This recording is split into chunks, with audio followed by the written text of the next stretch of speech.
for tonight's regional championship game between the technicians from Castet High School and your Saline Hornets.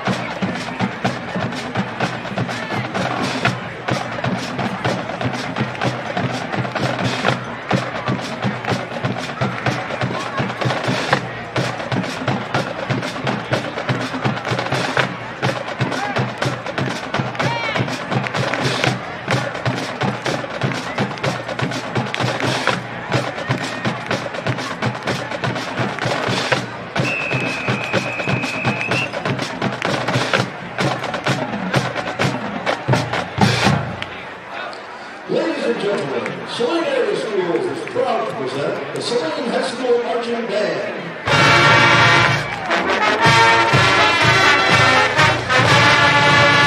Introducing Governor to Governor Florida.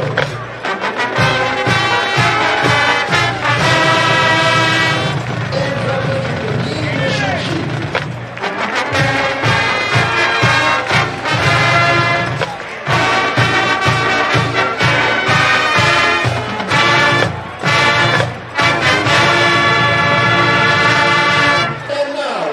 Cheering the Hornets on to victory with Eat 'em Up.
And now, Saline fans, get on your feet.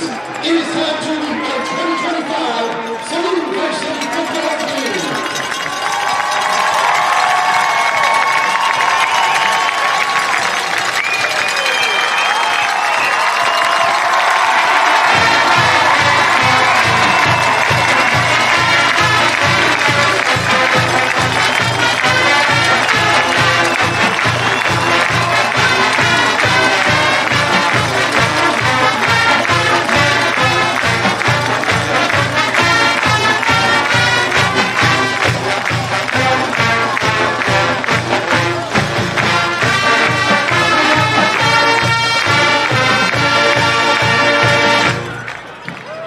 And now for tonight's defensive starters for Saline. Starting on the defensive line, number 90, senior Alan Singoff. Number 55, junior Jericho Powell. Number 58, senior Wyatt McPherson. Number 1, senior Isaiah Harris. Starting at linebacker for Saline, number 14, junior Bryce Barbarino. Number 45, senior Jack Barasir. And number 23, junior Gabe Iapalo. Starting at defensive back, number 5, junior Pat Williams. Number 18, sophomore Brady Baldwin. Number 2, senior Colton Tusa. And number 6, senior Noah Klein. And our head coach on the second season leading the Hornets, Kyle Short.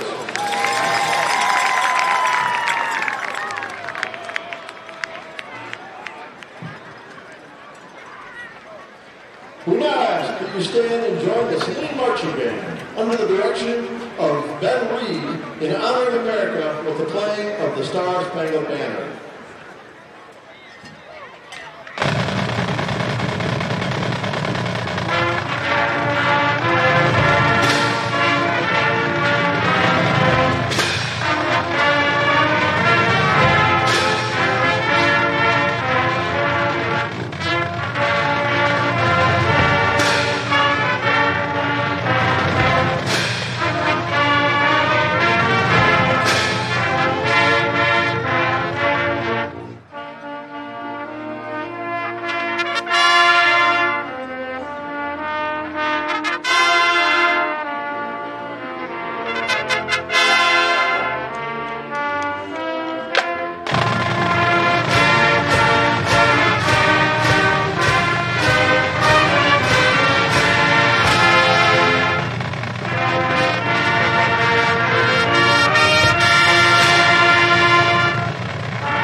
Welcome, everyone, to another exciting night of high school playoff football, where the visitors from Cass Tech come in to face your Saline Hornets.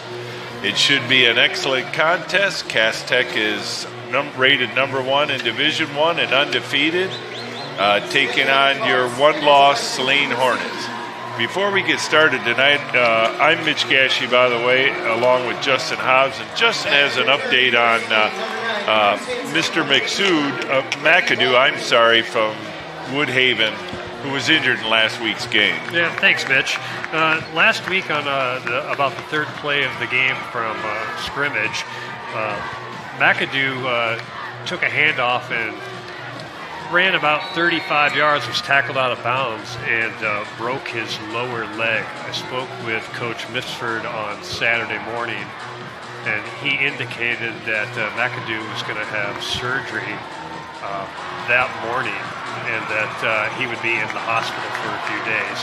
I don't have any update other than that, but all our well wishes go out to Woodhaven and Mr. McAdoo. Thanks, Justin. Here's the kickoff, and it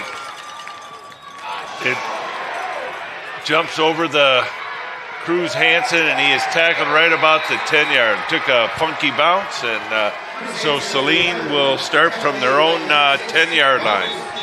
But there is a flag on the play. Yeah, it looks like a tough start there. Not able to catch the kickoff, and it took a funny bounce and got past Hansen. But he recovered it. So minimal damage there. We'll see what the penalty is. We're waiting to see.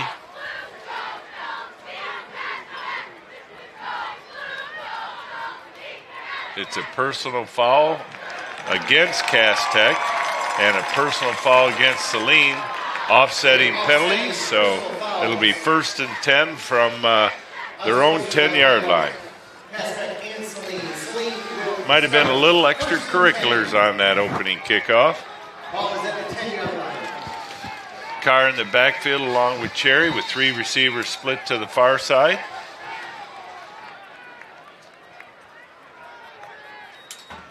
Hand off to Cherry. He cuts it up inside. He picks up about 2. Yeah, a little inside handoff there. Hopefully the first of many times we'll hear Cherry with the carry tonight. Yes. Positive yards there, and stay ahead of the chains. And you don't want to get any too tricky here in your own end zone. Number 17, Darius Summers, on the tackle for Cass Tech.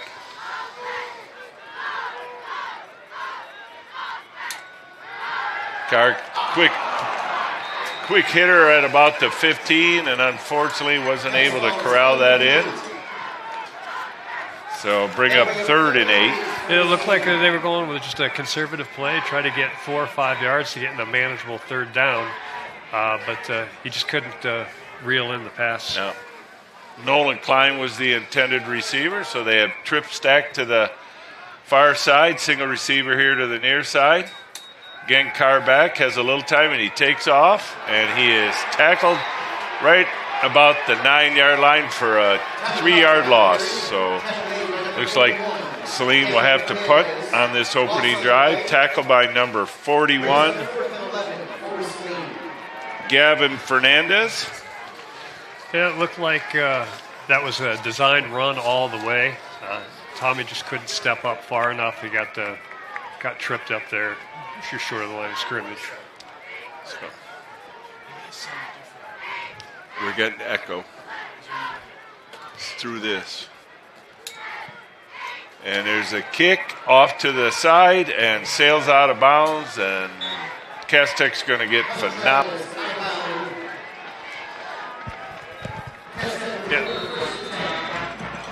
Yeah, that was a little bit of a tough punt there, deep in your own end zone, a lot of pressure. Not the best punt, but we'll see what Saline's defense can do here.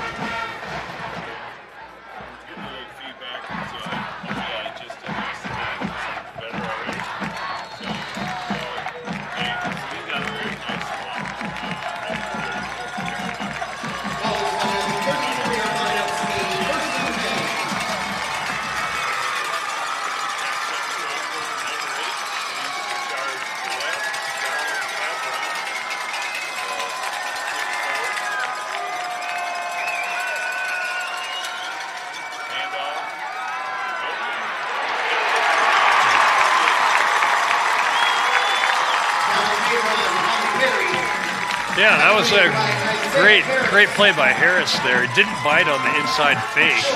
Quarterback taking it a bootleg onto the left-hand side of the line of scrimmage, but couldn't get outside of Harris's grasp. And that's a good thing, so it'll bring up 2nd and 10 from the 34. Damari Hendricks is the running back in there, number 2. Dave Ron comes in, went to the sidelines to get the play.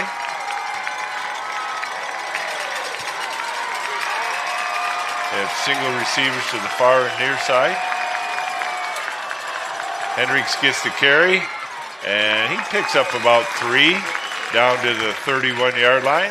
Yeah, it looked like about the same setup as last time. And this time, quarterback gives the ball to the running back. Jericho Powell on the tackle for Saline, so it'll bring up 3rd and 7. This is very likely 4-down territory for Cass Tech. And I think that this is a spot where, we've talked about this in the past, where people lean on their studs, and we need to keep an eye out on Corey Sadler out on the left-hand side here. The UNC commit and a big playmaker for Cass Tech. And Cabron is hit almost immediately, and that's who the intended target was, but he was unable to corral it in because Tabron just was rushed immediately. Barbarino on the coverage there, step for step with Sadler. Great defense, but like you said, Mitch, looks like it's 4-down territory. And that makes sense early in the contest, and your defense held for Cass Tech early, so not a huge risk at this point. Well, it'll be interesting to see how the defense plays this. Do they try to put a lot of pressure here and keep their guys man on the outside, or do they try to just keep everything in front of them? So it's 4th and 6. Play clock's about to expire, and it does, and so we have a delay of game penalty. So Cass Tech that's one of the challenges of running to the sidelines to get the call from the coach is that you don't get set right away. So now it's 4th and 12. But a little bit longer, but it looks like that they're still going to go for it.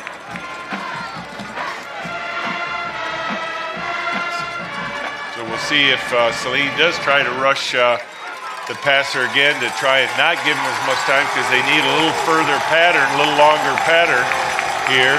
Still 4 guys on the line of scrimmage. No blitz.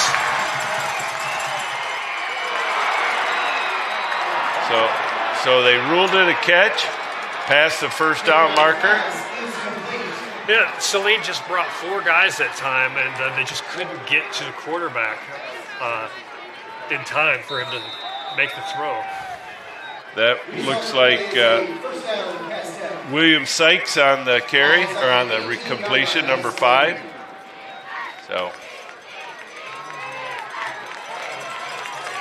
that'll be something we really have to watch tonight, on how much pressure Saline can get on the quarterback with their front 4. Handoff again to Hendricks, and he is tripped up and picks up about 2, maybe 3, down to the 16-yard line.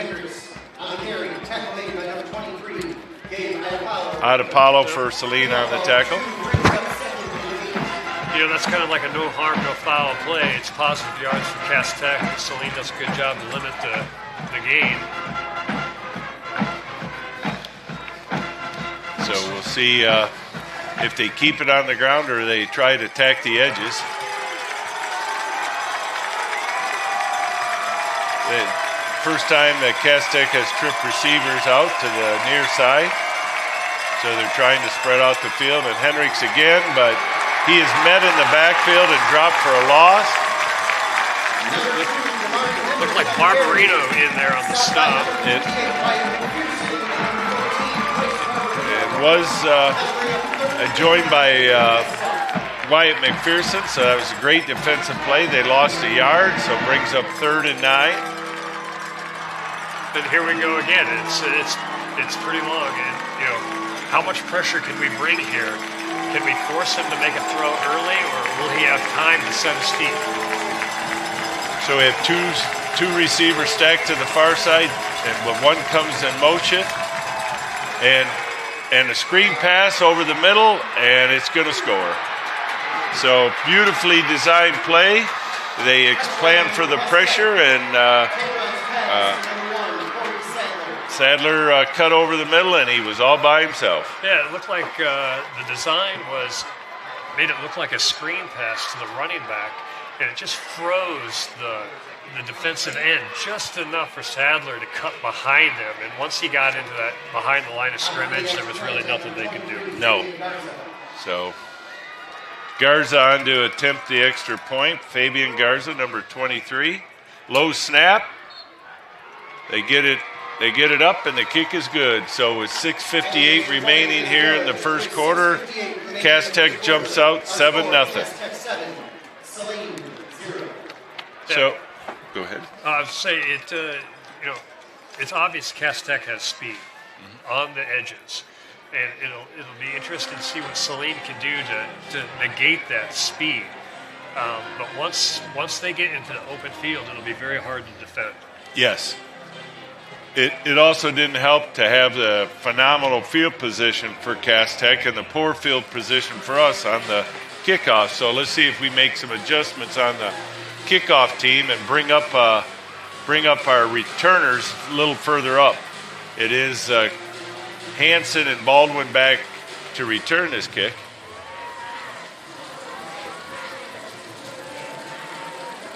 Back to return for Saline, number 9, Cruz Hansen, and number 18, Brady Baldwin. Picking off for Cass Tech, 23, Fabian Garza. Garza set to kick off here. Saline hasn't really brought him up that much, so let's see if Garza tries the same kickoff. A little bit further down. Fielded on the run by Hansen, and he cuts it right up the middle and carries it out over the 40-yard line to the 42-yard line, so much better field position. Much better return. You know, the key to that is catch the ball in the air. Yes. I think it was a little hesitant on that first kick. It hit the ground, took a bad bounce, and that's what led to the bad field position. But a very confident return there, caught it in the air at full speed, and now we're close to midfield. And that opens up the playbook because, like I said, we had to be a little more conservative, pinned down on our own end. So now let's see what they do. Not that we don't want to pound Cherry, but it just opens up everything in the playbook.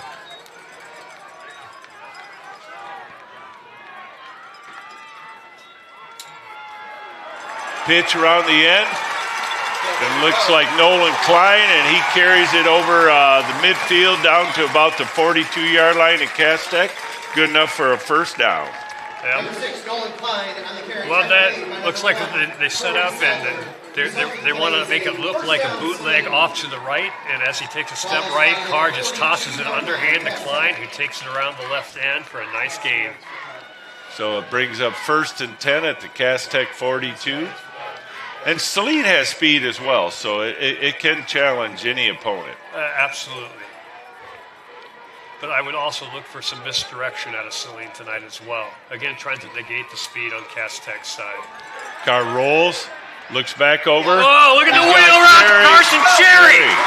And he makes a He guy makes the miss. catch, it gets down And the carries it in yes! for a touchdown. So that's the fast play offense of Saline and a beautiful design play. Carr rolled to his right and then threw back to the left, and Cherry was all by himself. Absolutely. We talked about this earlier today. A little misdirection. I love the wheel route play. Carr is rolling to his right, and Cherry sneaks out to the left side. By the time Cass Tech realizes what's going on, Cherry is getting vertical up the field and cannot catch him. So here's Huber on to attempt the extra point.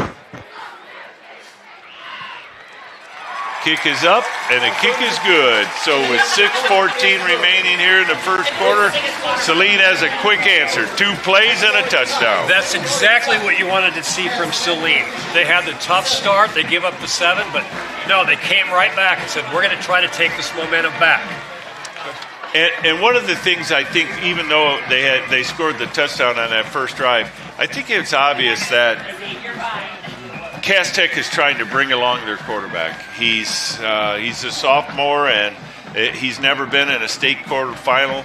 It's a regional final, a state quarterfinal. So I think if they can put a little pressure on him, he might get rid of that ball a little early. No, you have to negate the speed for Cass Tech, and I think that starts with pressure up front. Like you said, if you can make him have happy feet, make quicker decisions that he wants to make, maybe we'll force him into a mistake. So if this continues, we could have a really high-scoring and exciting contest. So if you're sitting at home wondering if you should come out, it's a beautiful night for football, plenty of seats, and we'd love to have you. Huber set to kick off.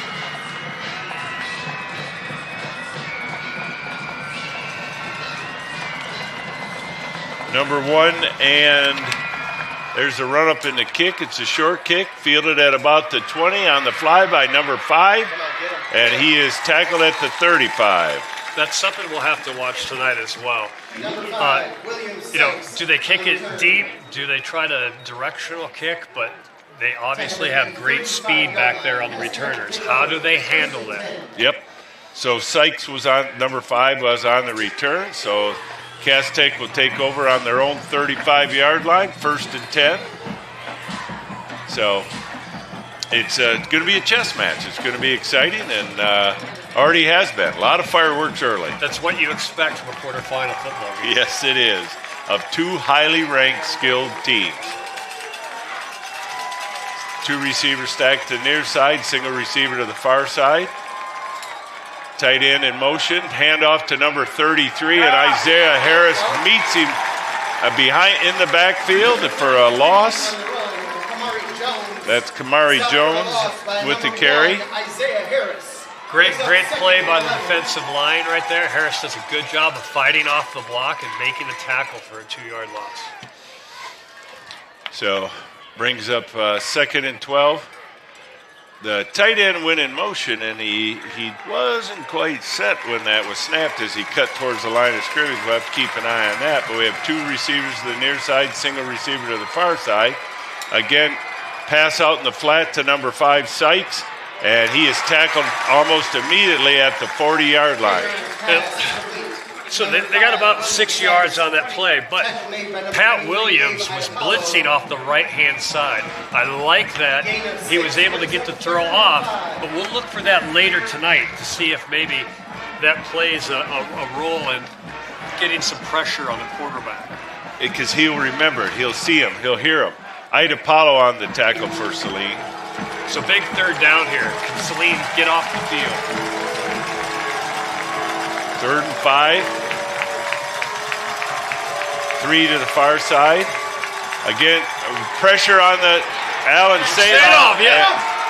And he bounces it looked like. But they're going to give him, he must have picked it off the carpet. And they said it was good enough for a 1st down. It was complete to number 1, Sadler. Number 1, Corey Sadler on the reception. Result of the play is a 1st down. So that play was, that got him a 1st down.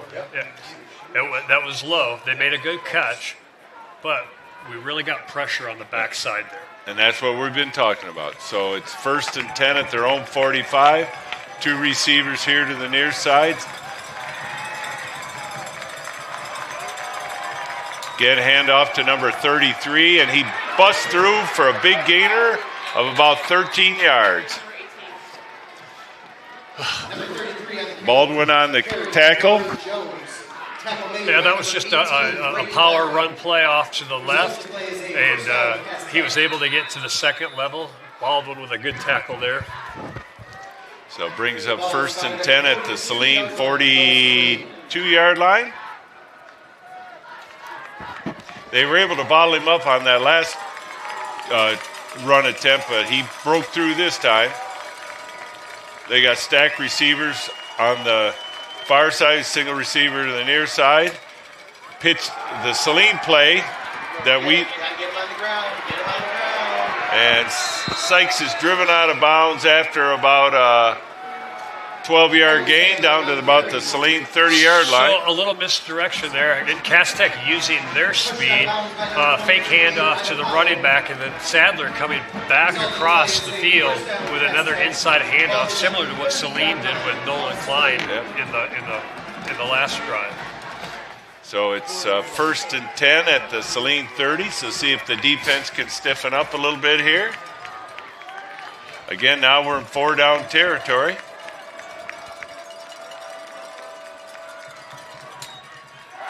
Pass out in the flat to number 5, Sykes, and he is fumbled. Recovered by Saline. That is a great play. So it starts with the good coverage for Saline. He makes the catch, but he's only got about a yard downfield, and both Saline defenders break down nicely, make the hit, and force the fumble. And it was an excellent defensive play, and Barbarino falls on the ball, and now Saline takes over with the first turnover of the game at their own 29-yard line. Ball is spotted at the 29-yard line. 1st and 10. I see Harris is out there now on offense. Looks like a little bit of a heavier package here. And they've got Carr split out as a receiver. So they're going to do the Wildcat. Hand off to Barbarino. Direct snap to Barbarino with Harris leading the way. Barbarino on the carry. Yeah, and that's a great 1st down play. It looks like they got about 5 yards. Puts them ahead of the chains, and now they can do whatever they want. Right. So Carr's back in then at quarterback, along with Cherry. So we've seen that big package by Saline a few times this year. Yeah, it's a good change of pace for them. Trips receivers to the near side. Carr hands it off to Cherry. Big hole, big hole. And keeps his leg churning and out to the 45-yard line. Again, Cherry with the carry, inside handoff, power run. He gets through the second level, first down. Marcus Jennings and Justin Bonner on the tackle for Cass Tech. So they spotted at the 44-yard line, but it was a big run and play. And Cherry didn't get tripped up. He kept his legs churning and got those extra yards. 2 minutes, just over 2 minutes remaining here in the first quarter. Get a handoff to Cherry and another big hole, but he is met by number 11, Justin Bonner. But he picks up 4. Yep. So, we've talked about how Cass Tech is, people talk about how fast they are. And you're right, Saline is fast. They'll have some misdirection. But one of the best things that you can do to combat speed is power football. You like to see the domination from the line of scrimmage from Saline's part. Very much so, and by this methodical drive that we scored quickly, but now we're running the ball, it keeps the ball away from Cass Tech. Yes. And their high-powered offense.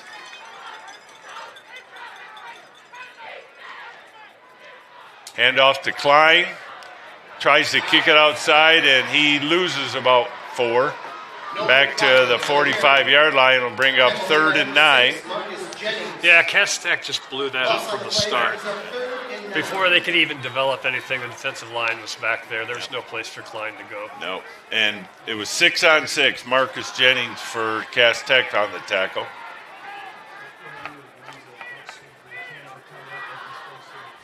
A little late in getting the play in.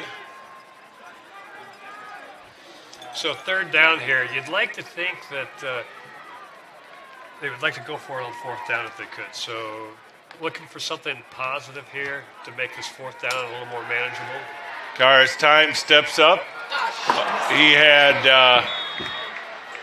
Baldwin open, but just a little off target. So that'll bring out the punt team. He was wide open and past the first down markers, but ball sailed on Carr. So that was good protection by the offensive line. Carr stepped up in the pocket. Like you said, it just sailed a little bit off to the right. Huber on to punt for Saline. Back for Cass Tech, number 1, Corey Sadler. Sadler back deep to return for Cass Tech, number 1.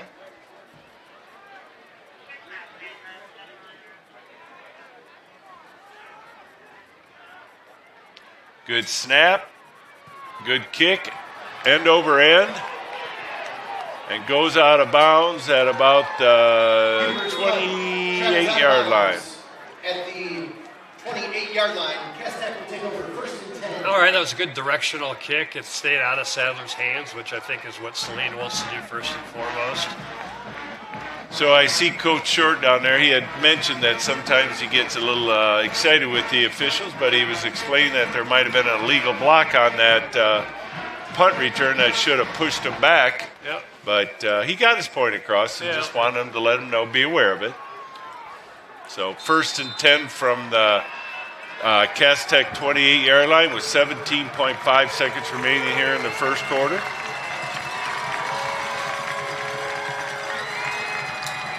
Hendricks back in at running back, and he is met. Fumble again. And they're going to rule that Hendricks was down. Number 2, Jamari Hendricks on the But carry. he picked up 2. Tackling and fumble forced by That was, you like to see the physicality on Saline's part. You're going to get some yards here and there, but, they're going to bring the physicality, and they're going to make them remember. Every time that they take the ball inside the tackles, you better be prepared to play some football. They're bringing the hits. Oh, yes, very much so. So at the end of the first quarter, it is Saline 7, Cass Tech 7. And just like we talked about, it's a quarterfinal game, 2 good teams, exciting first quarter. Oh, very much so. Fairly fast-paced. I like the fact that if you're a Saline Hornet fan, that they put the ball on the carpet twice. So, like you said, just mentioned, it's a hard-hitting contest, and those wear out over or add up, we'll say it, during this contest. No, absolutely. And you can say that for both sides of the ball for Saline. You know, their ability to run the ball and pound the ball and be physical at the line of scrimmage, that will also take a toll. Yes. So To start the second quarter, it is 2nd and 8. it'll be 2nd and 8 from the Cass Tech 30. 30-yard line. Single receiver to the far side. Play clock is running, and they're having a little difficulty getting that play in. But he's up under center for the first time, and he rolls this way. He's under pressure, and that pressure caused him to sail it out of bounds. Yeah, you like to see that. So, first of all, that's the first time I think we've seen him under center tonight. So it was a little surprising to see him roll out like he did. That just gave the Saline defensive line time to put some pressure on him and forced an off throw. Yes. So now it's 3rd and 8 from their own 30-yard line, and see what type of formation they come out with. That was a fairly tight formation, and now they've spread it out a little bit. So they have 2 receivers to the far side, 2 to the near side. So let's see what they do. And pass is tipped, and he still catches it, and he's off to the races. So several missed tackles, and Sadler just walks it into the end zone. So the ball was tipped by Ida Paulo, but Sadler kept his concentration, and then 2 or 3 Saline defenders missed the tackle, and Sadler walks it in for a touchdown. Yeah, that's a tough break on Saline's part. And, you know, as soon as that ball's tipped, I think it freezes everybody. And Sadler just caught it at full speed and ran away from everybody. Yep. So it makes the score 13-7 with the extra point attempt coming.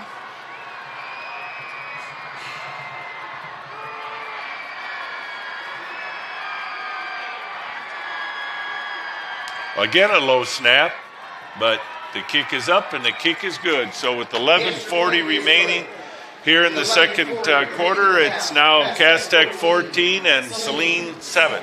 So Saline's had some bad luck. Yeah. The opening kickoff wasn't fielded.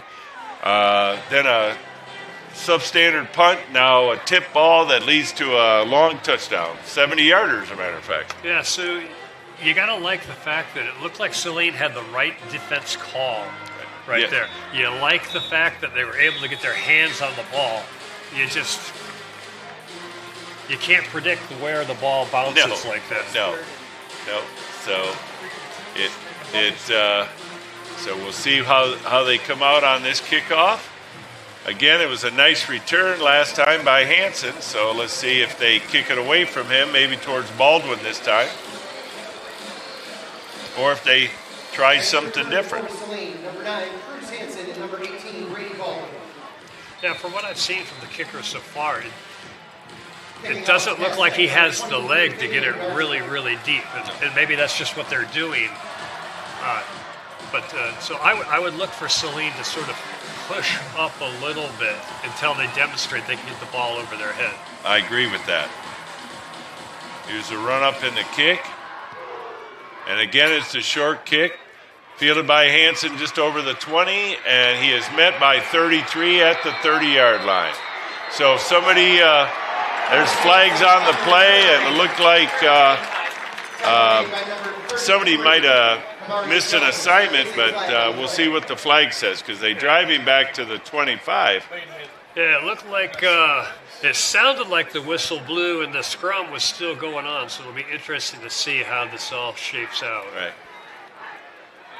Wait for the officials to say. I can hear the whistle. I can hear. I'm pretty sure you can hear. And emotions are running high in this quarterfinal contest. You certainly expect that.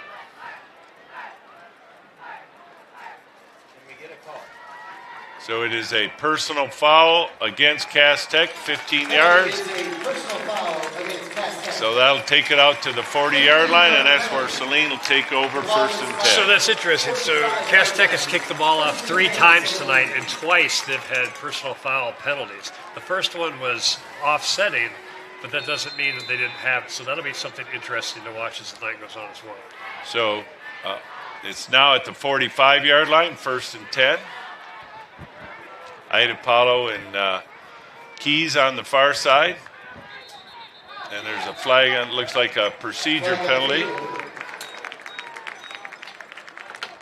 No offside on Cass Tech. So it must have lined up in the neutral zone and get 5 free yards. So now it's at midfield, first and 5 from the 50-yard line. You always appreciate the help to stay in front of the sticks. Yes, you do. Looks like Saline's in the same formation.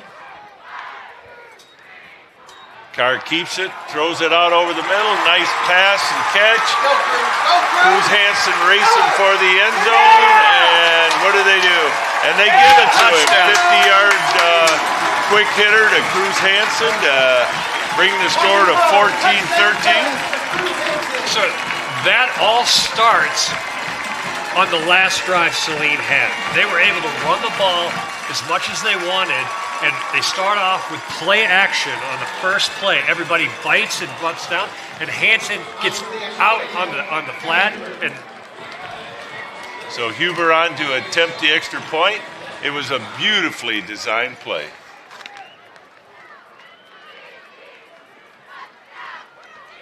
Good snap. Kick is up, and the kick is good. So with 11:23 remaining here in the second quarter, Saline ties it up. But you're exactly correct, Justin. They use the run to set up the pass, and like you said, Cass Tech bid on it. So let's see now if we can. When they score in flurries, they have some defense, and all of a sudden, bang, bang. Well, so now let's. We need the defense has forced 1 turnover. So let's see if we can shore up the defense just a little bit and get off the field here. There you go. Let's hope. It has been an exciting contest thus far. That's why I say if you're sitting at home or you're out at Oscar's or Dan's or some other local restaurant listening to our broadcast, come on out. You're missing a whale of a game so far. So Huber set to kick off. Let's see who's back. It is number 5 and number 1. So it is Sadler and Sykes. So let's see where Huber kicks it this time. And again, he kicks it to Sykes at about the 22-yard. He cuts it across the field, and he is tackled about the 20-yard line. Is that Sadoff on the tackle? Looks like it. William Sykes on the return. Tackle made by number 90, Alan Sadoff. So I think that's something we'll probably see a lot of tonight. A little directional away from Sadler. Great coverage by Saline there. Oh, very much so.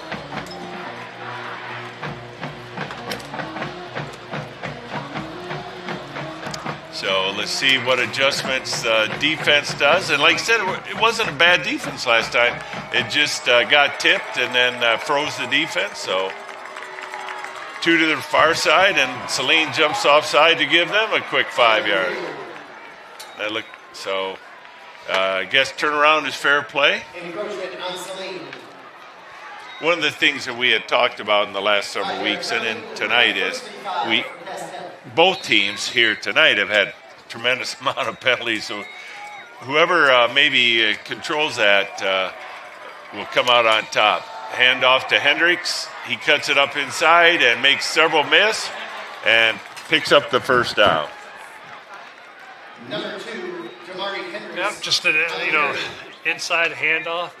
Tackle made by number 2, If he gets to the second level, he's gonna get 6 or 7 yards, and looks like he kept his legs driving there. And the only thing I did notice is he was having that football out like it was the loaf of bread, and he's already put it on the ground once, but Tucson the tackle for Saline. So Two receivers to the near side, stacked receiver to the far side. And Harris immediately is in on Tabor. He had no chance to he got rid of it. So that play was designed to be a very, very quick hitter, but it just wasn't quick enough as Harris got pressure right away. And even though it wasn't a sack, that's the kind of thing that will stick in his head as the game goes on. He'll be looking for it. So it brings up 2nd and 10 from the 41-yard line. Two backs in the backfield maybe to keep some of that pressure off. And pass intended for Sadler in between two defenders. Yeah, so Castech making a concerted effort to get the ball to Sadler, which you expect. Saline does a great job of bracketing him right there. Even if he had caught the ball, he wasn't going to go anywhere with it. But good defense, that's what you like to see. And one of these times tonight, that'll be picked up. I agree with you. But if Tabor wasn't as rushed, because I think he was under pressure again, he had two receivers underneath wide open. Handoff to Hendricks, and he picks up about 6 yards, brings up 4th and 4. Yep, so now it'll be interesting to see what they do here. Is it close enough that they think that they can run the ball? I would guess that they're not going to run the ball, but you never know. It looks like they're bringing the punt team on, so we'll see if they actually do punt it.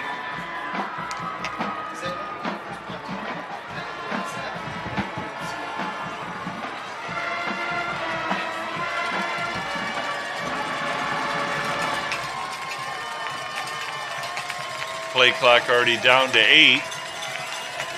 5. Sadler back to punt. Fairly high snap. Good kick. Called for a fair catch at about the 20-yard line. So nice punt. Well, that was a good defensive stand for Saline. Yes. That's the kind of effort that you want to see. And if you want to know what I think, I was a little shocked that they didn't go for it. Well, I think what might have factored into that, Justin, is the fact that Saline has scored on the last 2 possessions in a total of 3 plays, 2 touchdowns. So they know how high-powered Saline's offense is, so why give them a short field if you don't make it? It's early in the contest. There's 9:50 remaining in the first half. Later in the contest, you may see them go for something like that. So Saline takes over on their own 20-yard line. Cherry and Carr in the backfield. Trip receivers here to the near side.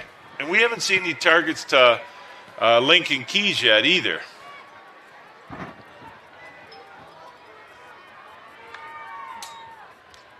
Carr keeps it, rolls around the end, cuts it up inside, and carries it out over the 25-yard line. Design run. Yep, good safe play. They know that they can get positive yards there. So now it's very second and manageable. So it'll bring up, they only gave him 5 on that. I thought he fell forward with the ball, but it's 2nd and 5. But that's still a good gain on first down. Gets them a little further out of the shadow of their end zone.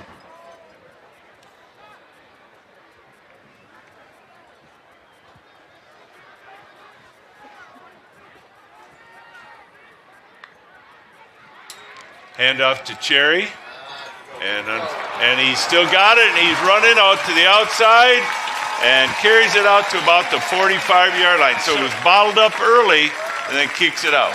Yeah, Cherry with the carry again.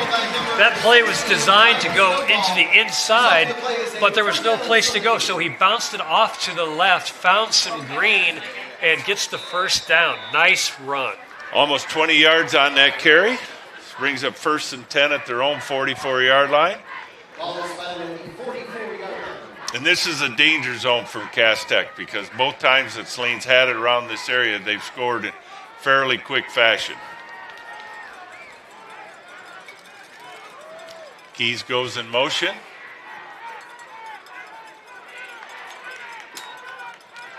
Fake the handoff, and There's Lincoln Keys. Pass incomplete. By Carr to Lincoln Keys. Yep, play action again, and it freezes them just enough that it gives Carr enough time to just step and plant his feet and throw. And you just throw it up and have your stud go up and get it. Now, that's a bad matchup for Cass Tech because that defending on that play was true freshman Pierre Johnson, and while he's 6'2", he's still giving up 50 pounds and 4 inches to Lincoln Keys, and I think Saline could take advantage of that later in this contest. So it's 1st and 10 from the Cass Tech 35-yard line. Getting a fake handoff. Pass out like a wide receiver screen for maybe 1 yard. So I think that's a great play. They're using the play action, but Hansen had to come back so far to get that. Yeah. By the time he was able to turn around and get upfield, there was just no place to go.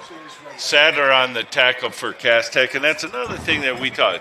Both teams have big rosters, and Saline really tries not to play guys too much both ways. And with Sadler out there on defense as well, you just wondered the impact late in the season and in a hard-hitting contest as we have tonight.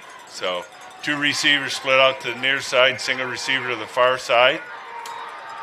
Carr has time to pass and intercepted. And it's going the other way for Sadler. So it's just underthrown ball and got overconfident with that. So Cass Tech returns it for a touchdown, and Keys was on 13 before, but they moved Sadler over on him, and he jumped the route. And that was a pick 6. Yeah, just underthrown.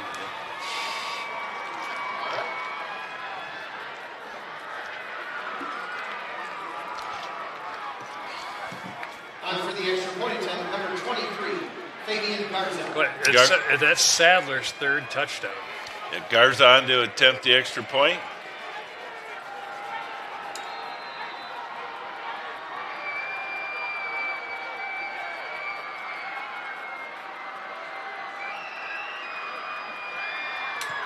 Kick is up, and the kick is good. So with just under 7 minutes remaining here in the first half, Cass Tech jumps back out. So Cass Tech 21, Saline 14. Cass Tech has used special teams, defense, and offense to score tonight. So we'll see if they can keep that up. But Saline has to keep they're moving the ball. They're having good luck on offense. They just had a couple of glitches, so let's see if they can recover from that.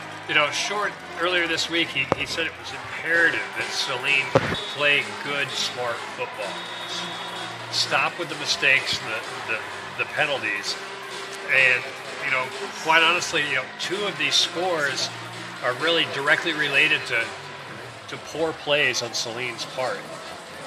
Oh, and again, we talk about nerves, and it doesn't matter if it's a freshman or senior. Obviously, Tommy Carr's a senior. You know, adrenaline's got to be flowing, and you know, we'll overcome it.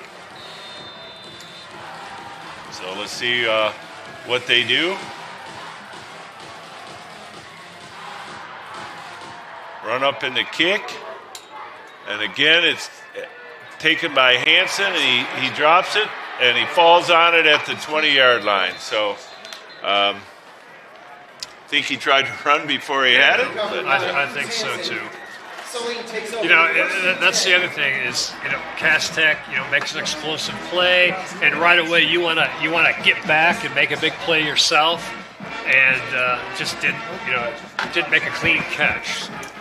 Well, I know that our audience is tuning in from all over the country, and glad to hear that the Falkowskis are listening down in Bradenton, Florida. They say they're on their edge of the seat. It's been an exciting contest, and let's hope it continues, and let's see if we can answer here.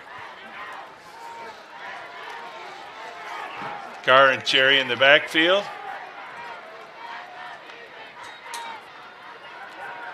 Carr again keeps it, avoids the tackler, and takes it out to about Where are they going to spot it? Just short of the 25, about the 24.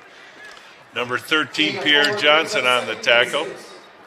It just started out just like the last drive. A nice, safe. I think that was a design run the whole way. Yep. Just makes a more manageable second down. And it doesn't put too much of a workload on Cherry.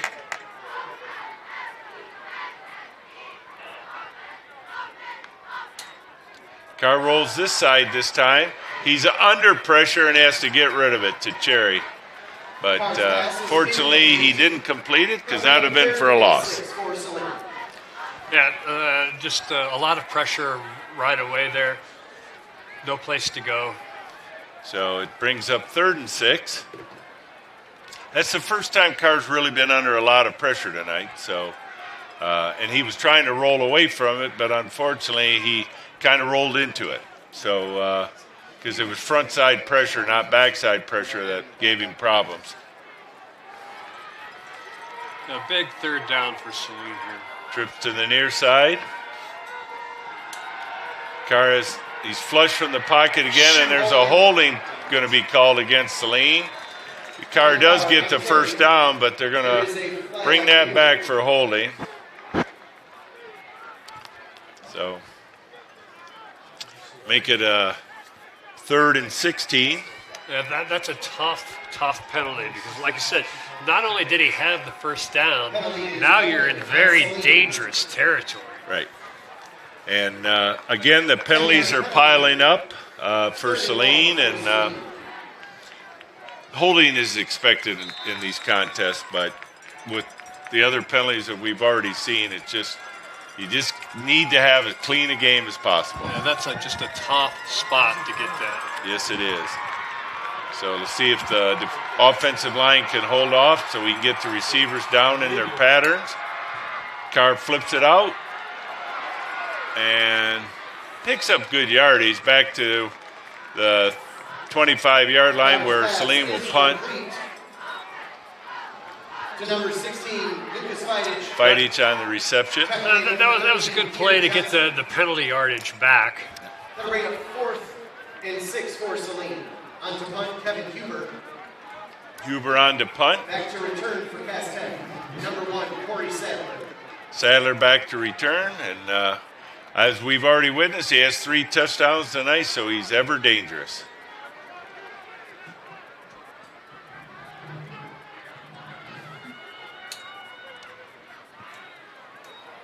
Good punt, drives Sadler back to about the 40, and he makes several people miss and driven out of bounds at Saline 47-yard line. That was an excellent punt by Huber. Good coverage. Sadler is just so quick that every time the ball is in his hands, you have to be ready for just about anything.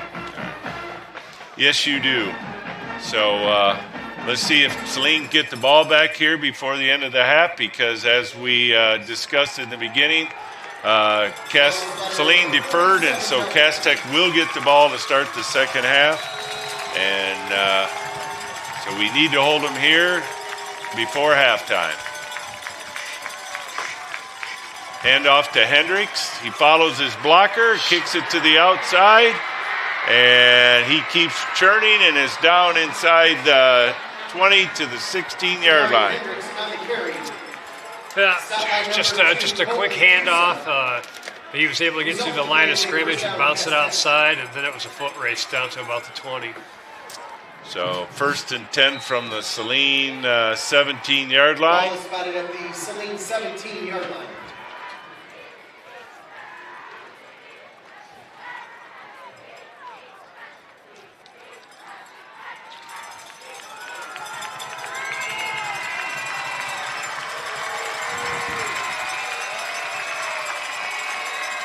Again, a handoff to Hendricks. He kicks it out to the outside, and he carries it down inside the 5-yard line. No outside contain on that. He just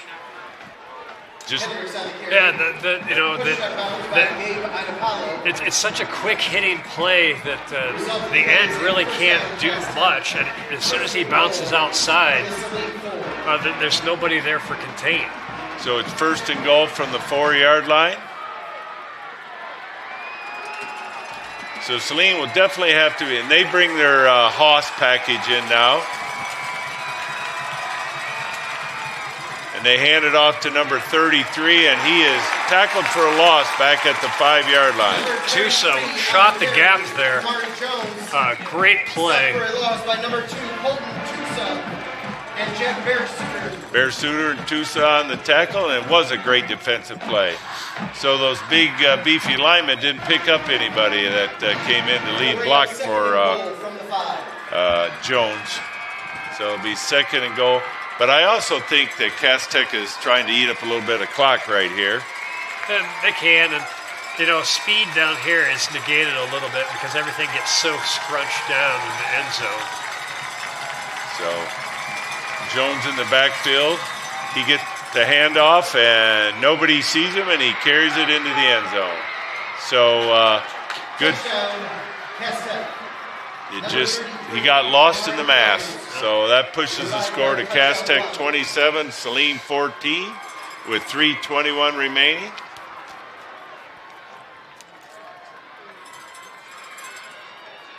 Well, now we're getting to the dangerous part of the half. We got 3 minutes a little over 3 minutes, and you don't want to give the ball back to Cass Tech. You'd like to get a nice drive or to get some points here before halftime. Definitely, because as we said, Cass Tech gets the ball.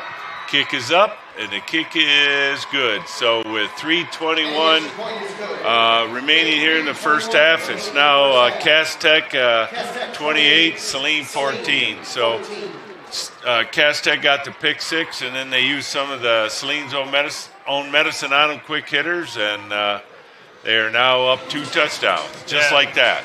Yeah, it's disappointing to see the interception that goes back for turnover, the untimely penalty. We had a first down, but the penalty brought it back, and we have to punt to get rid of the ball then. And just like that, like I said, it's a 2-score game. And they got the ball in Saline territory, and when you get it on a short field, both of these teams are dangerous. So we'll see what Saline, how they respond here.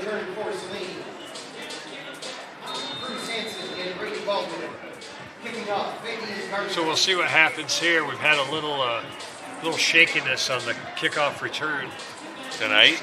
Yep. So we'll see if get a clean one here. Hansen gets it about the 15, kicks it out, carries it out to about the 30-yard line. All right, well, that's decent field position. Good, clean return. Sykes made the final tackle, but he was met initially by Jones.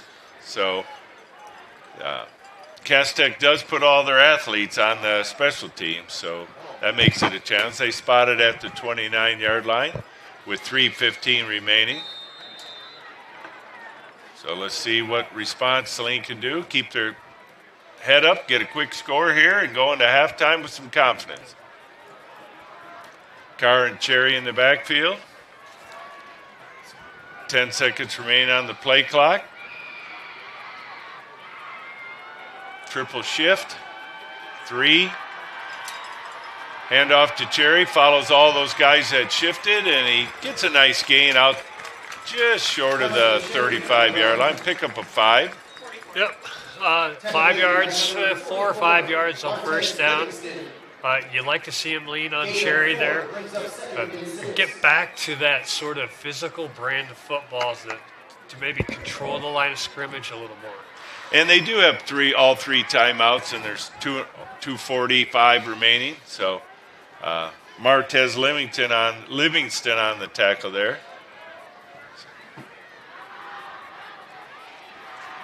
Trip receivers here to the near side. Cherry goes in motion. He's going to try, and he unfortunately is not able to corral that. Pass falls incomplete. There was almost a running back screen. They had the 3 receivers going to try and plow the road for him. Yeah, it was, he dropped the ball, but it looked like Cass Tech had that defended pretty well. I don't know that he was going to go much. No. with that. And, it's a de facto timeout now. The clock has stopped, and they can make sure everybody's on the same page here. But this is a big third down. It is, because Cass Tech also has all 3 of their timeouts left. So we don't want to give them the ball back with over 2 minutes remaining here in the first half. Carr called a timeout smartly because the play clock was about to expire. Yeah, it looked like there was a little confusion on the play call there. But by the time they got everybody on the same page, there was just nothing left to do. Yep. So it's a little uncharacteristic of Saline here in the first half, and that they're not out of this by any stretch of the imagination. Like I say, get a first down here, maybe can keep the drive going, get some points. Even if they don't get some points, if they just keep the ball for the rest of the half, it's a victory. Yeah. And you want to demonstrate an ability to get first downs, move the ball, and like you say, those are all wins. Points would be great, but keeping the ball and just driving it down the field to keep the ball out of Cass Tech's hands would be a win here. Very much so. So let's see what they draw up here on 3rd and 6.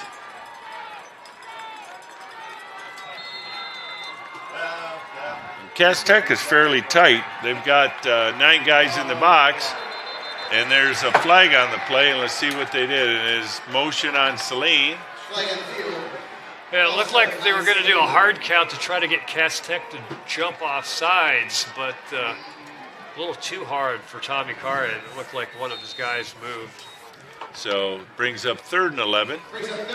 Again, you're putting yourself behind the sticks at a crucial time of the game. So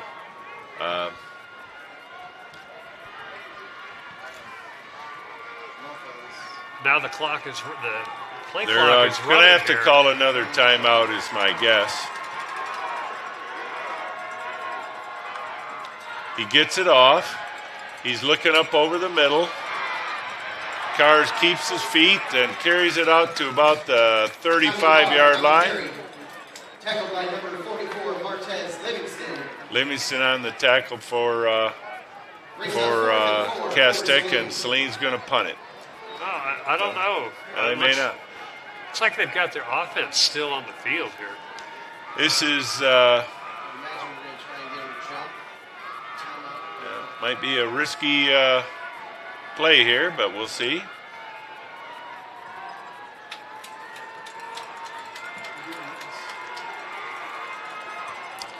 Nine seconds left on the play clock. 5. They do run it. Carr keeps it, follows his blockers, and gets the first down. Wow.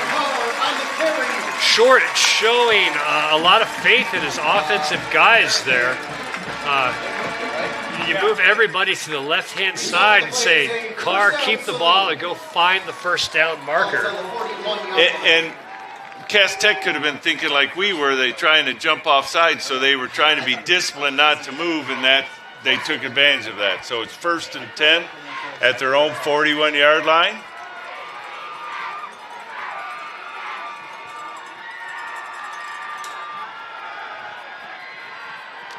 Carr passes out to Ida Paulo, and he picks up about 3. Yep. So now the clock is rolling. You want to see a little tempo here. Yep, definitely. 13, Pierre Johnson on the tackle. But Saline is eating up a lot of clock here. So we got 2 receivers to each side. Minute left in the first half. Carr is flushed out of the pocket and loses a yard. Yeah, he stepped up in the pocket, but there was just no place to go with the ball, and it just collapses at the last minute. So brings up 3rd and 7 with under 40 seconds remaining, and see what they do here. Carr completes it to Keys First and down. they give him a first down, but only 27 seconds remaining. And Saline uses its second timeout. Timeout on the field. Saline, that is their So it second looked like timeout. Huber was kicking it about 45 yards in pregame. So that's Result of the play was a first down. that would be spotting the ball at the 35. The line of scrimmage, so 28. So they need about 20 yards here for a realistic shot at a field goal. And they only have one timeout left in 27 seconds, so they're definitely going to have to use the sidelines. Or realistically, we assume they would have to use the sidelines, because if you throw it out over the middle, you're going to use, unless it scores, you're going to have to use the only timeout you have remaining. Right. So it'll be interesting to see what Short does here. And Cass Tech has been putting a little more pressure on Carr in this drive, so he's had to step up in the pocket a few times and had the one sack. So After the timeout, first and 10, Saline. Ball is on the 49 of Cass Tech. trip receivers here to the near side, single receiver to the far side. Carr has it, steps up, intended for Lincoln Keys and goes off his hands. That's good coverage on Cass Tech there. Breaks up second and 10. Marcus Jennings on the coverage. So I think he was looking for Keys the whole way, like you said, around the sidelines. Nolan Klein was running right down the seam there, and had he taken one more second, I think Klein would have been behind the defense there to take a shot. Well, let's see what he does here. Again, he's under pressure, and they're going to get him for probably ground. They do intentional grounding. That's it. That's interesting. The ball made it all the way back to the line of scrimmage there, so that's an interesting call. Yeah.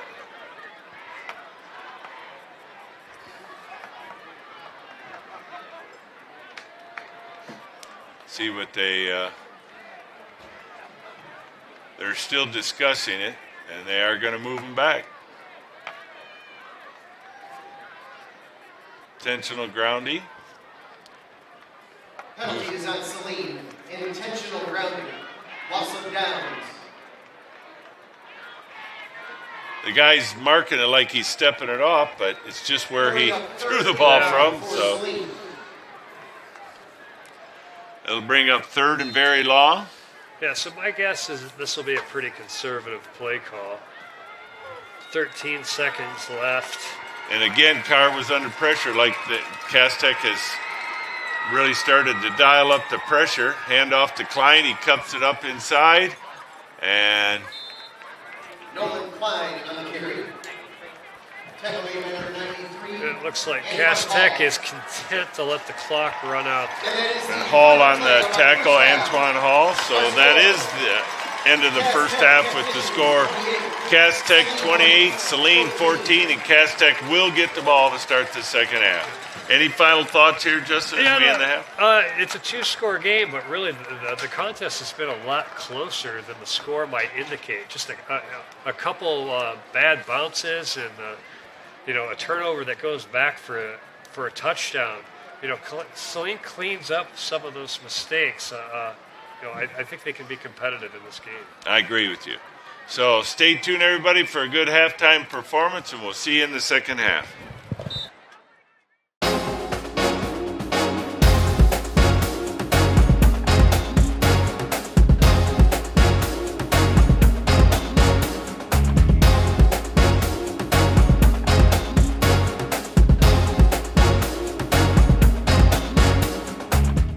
And is sponsored by Dancer's Edge, Dr. Kelly Orthodontics, the Boundary Advisory Group, Salt Springs Brewery, Hungry Howie's, Story Point, Wolverine Supply, C&M Associates, Greater Real Estate, Gunther Homes, Jets Pizza, Nick Alexander with Edward Jones, Bunnick Dental Studio, Drop Top Pizza, Get Me Saline, Trinity Health, Valor Strength and Performance, and Right Renovations.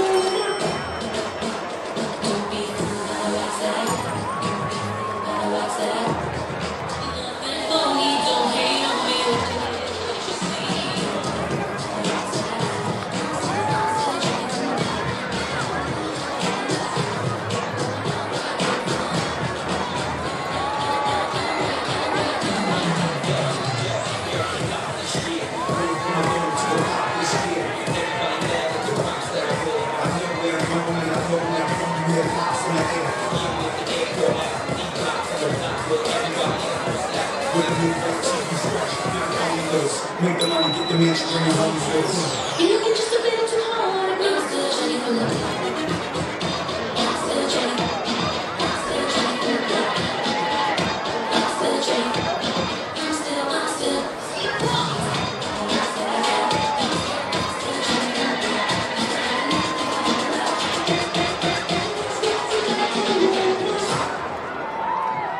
Your 2025 Saline Varsity team.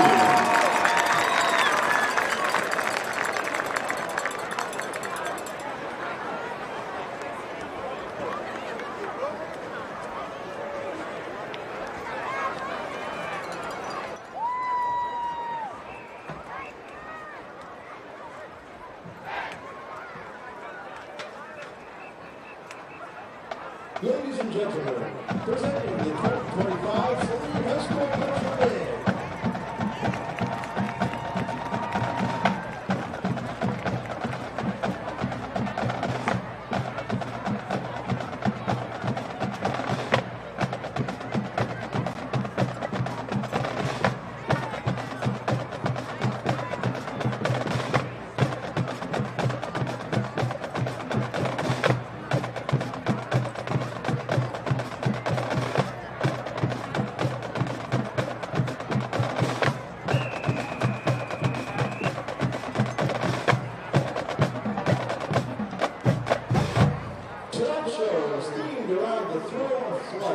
From dreams of soaring above the clouds to the adventures that await in the skies beyond.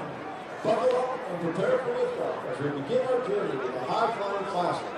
We welcome Little Hit Corridor to the podium to get our trip started with Steppenwolf's Magic Carpet Ride.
As we climb higher into the atmosphere, our next stop brings us a burst of color and energy, a sky filled with wonder, and a few surprises.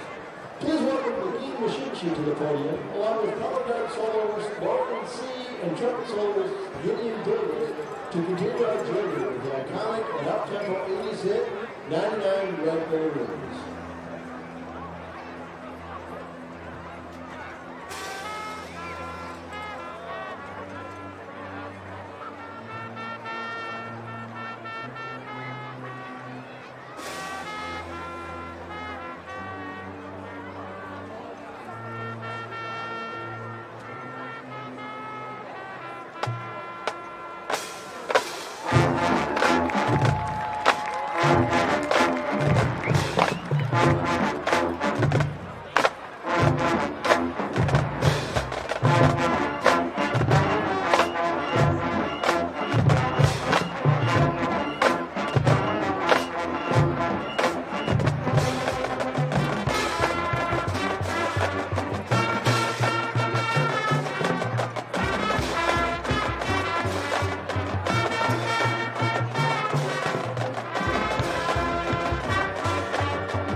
soared through the skies and danced among the clouds, it's time to bring it back in smooth, stylish fashion. Sit back and enjoy the cool breeze of a timeless classic, Frank Sinatra's Come Fly With Me.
For our final song tonight, we take you to the heart of jazz fusion.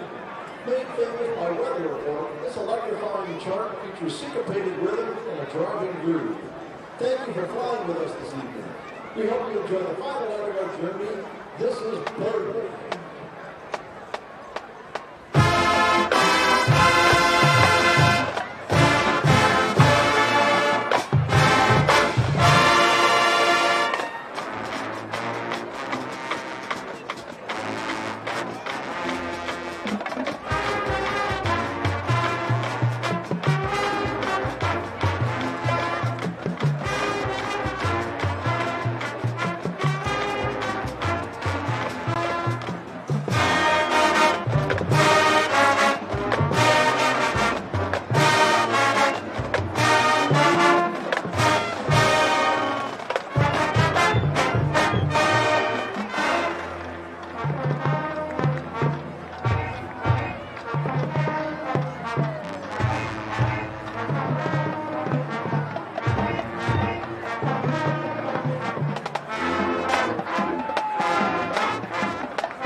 Welcome back to the second half of this exciting regional final. So the Hornets are trailing by 2 touchdowns and will kick off to Cass Tech to start the second half. What do you think the Hornets need to do here in this third quarter, Justin? Well, I mean, earlier this week, Short said that they need to be disciplined and play clean football, and I think that says it all. You know, they need to come out, they need to stop the mistakes, they need to, play disciplined. They need to get off the field right away, in my opinion, and start to play the type of football that they played earlier this year. Very much so. In years past, this is a point where we could have expected an onside kick, but we talked about it at halftime. I don't envision that's something they're going to try, but maybe that's why they'll try it. Yeah, maybe. I have a feeling that it's the conversation at halftime was probably more like, we're going to kick off, and you're going to do everything you can do to get us off the field right away. Correct. Now, the way he's lined up, he's kicking it right to Sadler, and it's a line screamer, and he fields it at about the 15, runs into his own guy, and is tackled at the 35-yard. A really nice return there. Yeah, it was a good return, but I like the strategy on the kick. Yep. Everybody had kind of come up on the field, and you line it down, but it was a perfect hop right into his hands. So he was able to field it clean and get a full head of steam there before he was met by any resistance. So it's 1st and 10 from their own 36-yard line. We'll see what they do coming out here in the second half. Yeah, so early on, it looked like Saline was doing a really good job of bottling up the run. But towards the end of the half, Cass Tech started doing a better job there. So it'd be interesting to see if we can't right that ship back to where we were early on. We got a Wildcat in the backfield now. And number 19 takes this direct snap. And he just keeps bulling his way forward to pick up 9. Yeah, that was interesting. A direct snap to the Wildcat back. And there was a little bit of a delay. I think that he was waiting for the rush to come around him so he could step up. And once he did, he just drove for 9 yards. Good gain on first down. Very good gain. So it brings up 2nd and 1 from the 45.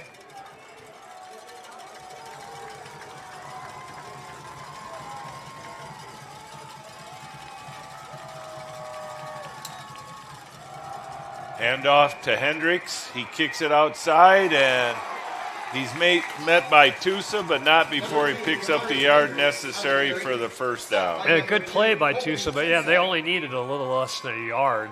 Result of the play is a first down, Cass Tech. So it's 1st and 10 from their own 47. But, that's something we'll have to watch. They had it bottled up excellent in the middle between the box, but he just popped right outside. And if we don't have contained there, there's a lot of room to run. There is. 2 receivers to the far side, single receiver to the near side. New running back, number 7. He kicks it to the outside, and he's met by Bear Suter for no gain. Julian Taylor on the carry. Excellent setting the edge there, and that's what they need to do. The team that sets the edge wins the play. That's a good defensive play by Saline there. Very much so. So it brings up 2nd and 10, and they're going to need 2 more of those right now, because this may be 4-down territory for Cass Tech, depending on where what they get on these next 2 plays. 2 receivers to the near side. Tabor's back, has more time to throw, and throws it to Sadler, complete for a first down. Yeah, so couldn't get enough pressure on it, and we were playing so soft. They're afraid they don't want to see Sadler run right by them, so they gave him a big cushion. And without any pressure on him, it was an easy pitch and catch for a first down. And if Cass Tech is able to push this further down, Saline's going to have to start taking some chances because they need to get the ball back. So it's 1st and 10 from the Saline 42-yard line.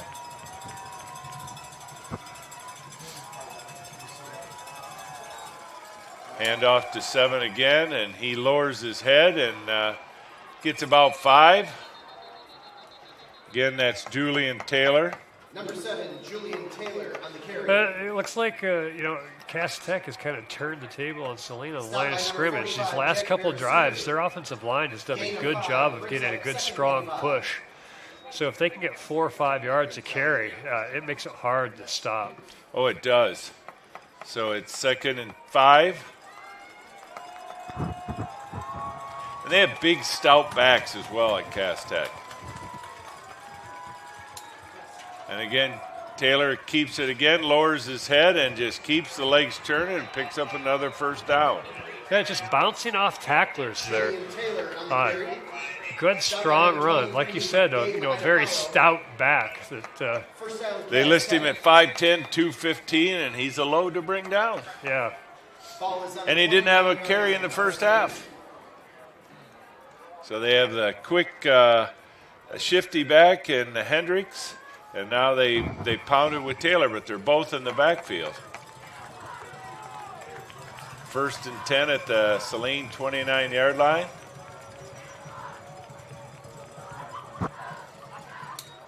And again, Taylor gets it again with a full head of steam, and so pickup of about 5. Brings up 2nd and 5. Yeah, it's a good push by Cass Tech, and the first guy's not making the tackle. That's a tough recipe there for Saline. They're getting pushed. The gaps are open. Somebody's got to plug up those gaps. Yeah, and like you said, they're going to have to start to make a change here. And then what do you do to bring more pressure? Then you really put your guys on an island on the outside. Hand off to Hendricks, and he's not even touched before he gets 3 yards. But that's all he gets. Hendricks on the carry. So it's 3rd and 3. This would be a big play. Gain of 1. But I do agree. I think that this is 4-down territory at this point. And they're turning up clock. And the clock, if they score here, the clock is Saline's biggest enemy. Funny how fast-paced the first half went, and sometimes the second half may not be as fast-paced.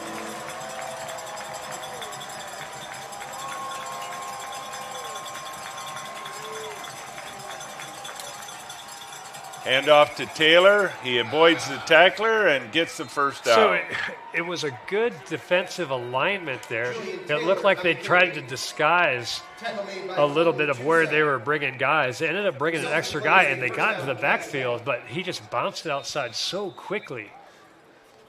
Ball is spotted on the 17-yard line. 1st and 10 at the Saline 17, and the clock is ticking. There were 7 minutes left here in the third quarter, and Cass Tech is driving.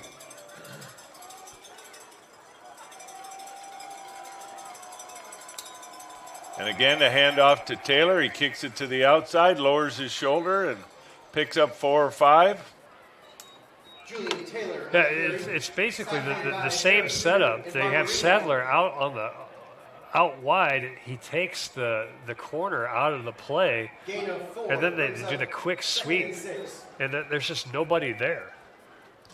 Taylor's out of the game now, and so we'll see what they do. If they run Hendricks or if they have another back. They do have 33 in the backfield this time. Jones, along with Hendricks.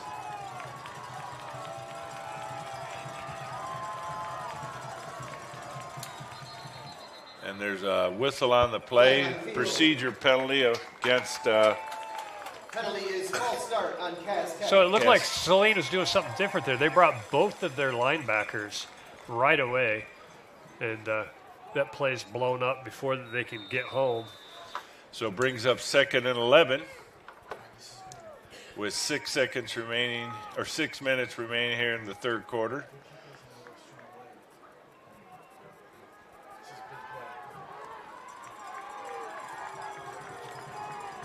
Two receivers to the near side, single receiver to the far side.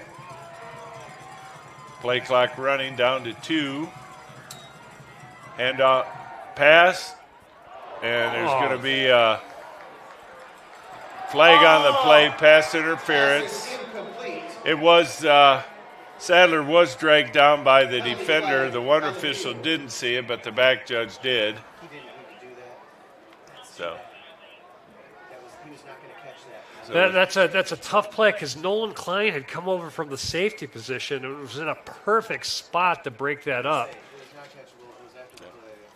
Wave the flag off. Do all that for me, please.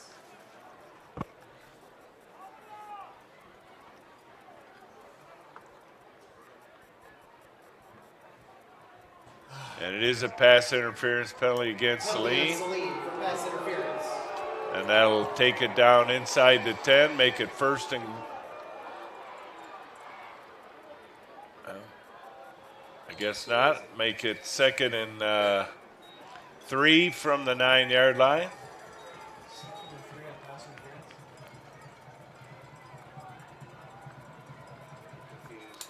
Hand off to Taylor again, and he bulls his way forward and into the end zone. So it didn't matter if it was second and 3, first and 3, first and goal. He scored. Yeah, he just very powerful back. Just the first guy does not bring him down.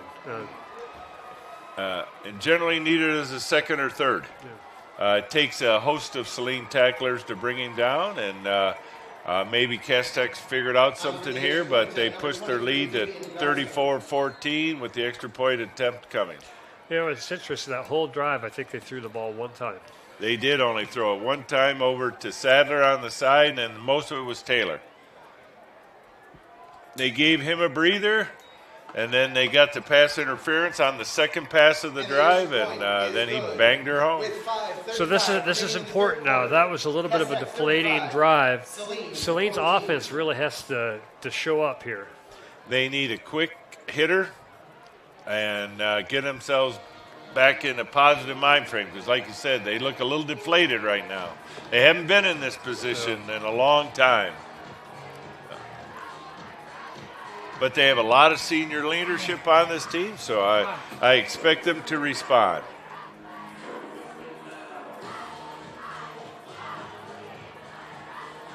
Kicking off for Cass Tech, Fabian Garza. And back for Saline, Cruz Hansen and Brady Baldwin. Little less than, 5:35 remaining here in the third quarter. Let's see what Saline can muster here, see if they can get a good return. They've been a little shaky in the first half. So let's see if they field it cleanly and get a nice return on this.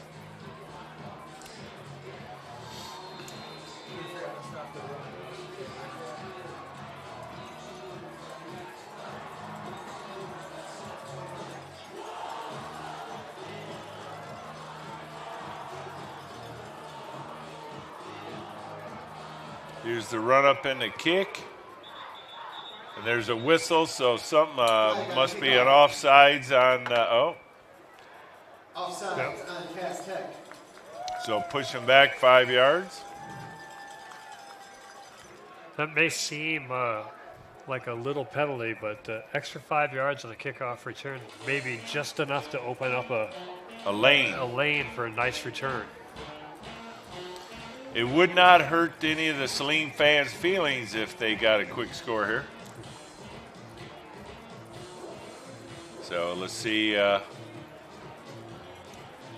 now the return men are at around the 20-yard line.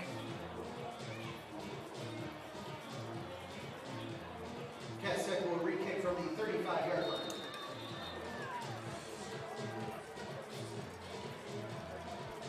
Here's the run up and the kick. Again, fielded by Hansen at the 20, out to the 30, out to the 40. Good about field the position. 42-yard line. So Cruz Hansen on the return. Yeah, so that's the start. That's what we needed. You need good field position here. Saline will take over. and First and 10. and clean play. Stay ahead of the sticks. Move the ball down the field. So with 5:28 remaining here in the third quarter, Tommy Carr, along with Cherry, come out to lead the charge. You got two receivers here to the near side. And again, they've got Sadler on keys, but he goes in motion.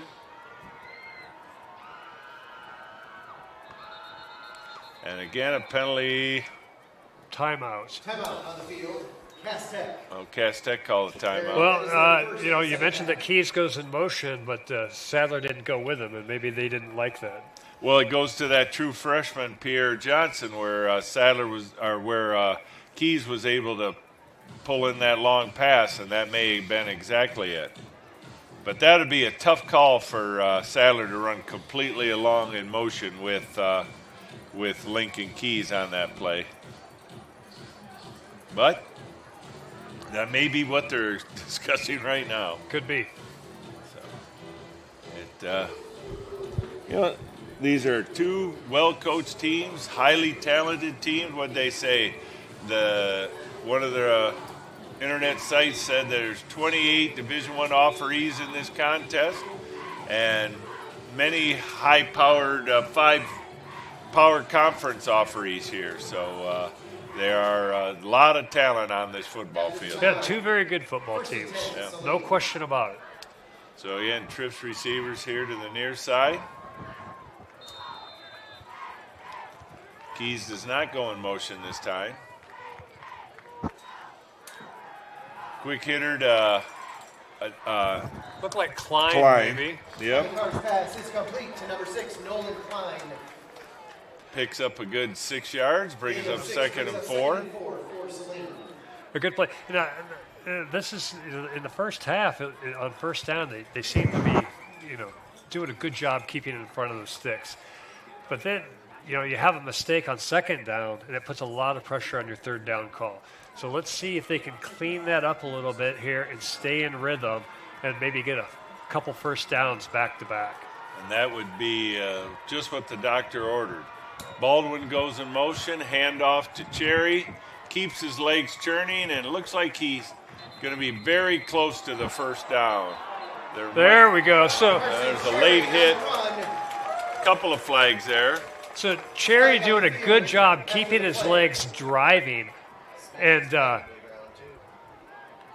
Cass Tech just did not want to stop. And give Cherry credit for keeping his legs moving. He's had a very, very, very good year this year, but that added 15-yard penalty to that, so that pushes the ball down inside the 35 to the 34-yard line. 1st and 10 with 4:37 remaining here in this third quarter. But there still has to be a little sense of urgency here for Saline. I agree. I don't think it would hurt to just start to do a little tempo. Yes. It's not like they're 3 touchdowns up, but there's going to call it timeouts because there was some confusion on the play. Well, that's tough. You want to save those timeouts because you hope that you can make this game close at the end, but you can't risk a mistake here in getting behind the chains. Not at all. So but when you have those penalties and you're marking it off, that's when you got to bring your quarterback over. You got to talk to him real quick. Maybe that's one time when Tommy Carr comes over the sideline. This is what we're going to be looking for, and get them set that way, because they wasted 15 seconds from the time the ball was spotted, and they had to waste one of their timeouts. Yeah, I mean, you hope that maybe they're having that conversation too. Maybe they talk about 2 plays at a time as well. Yeah. Hey, This is the idea. We're going to run a play, then we're going to get back to the line of scrimmage. This is what we're going to look for. But whatever it is, they just have to get tempo here and keep things moving forward.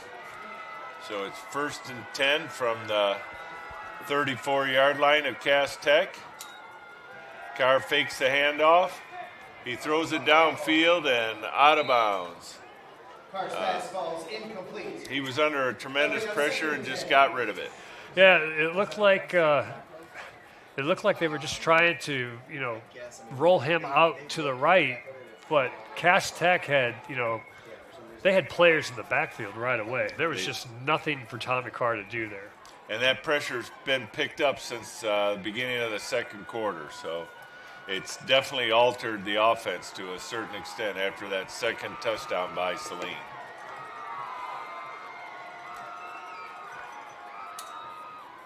Cherry with the handoff, and nice run down to about the 30-yard line. Brings up 3rd and 6. Yep, Cherry with the carry again, doing what he's supposed to do. That's 5 yards, makes this a manageable 3rd down. And it was 4-down territory at midfield, so it's clearly 4-down territory here. So I wouldn't be surprised if we have a little quick hitter to make sure we get the first down or close to it, so that all our options are available to us on 4th down. Yeah, so I wouldn't be surprised to see another just a quick handoff. Cherry. Yeah.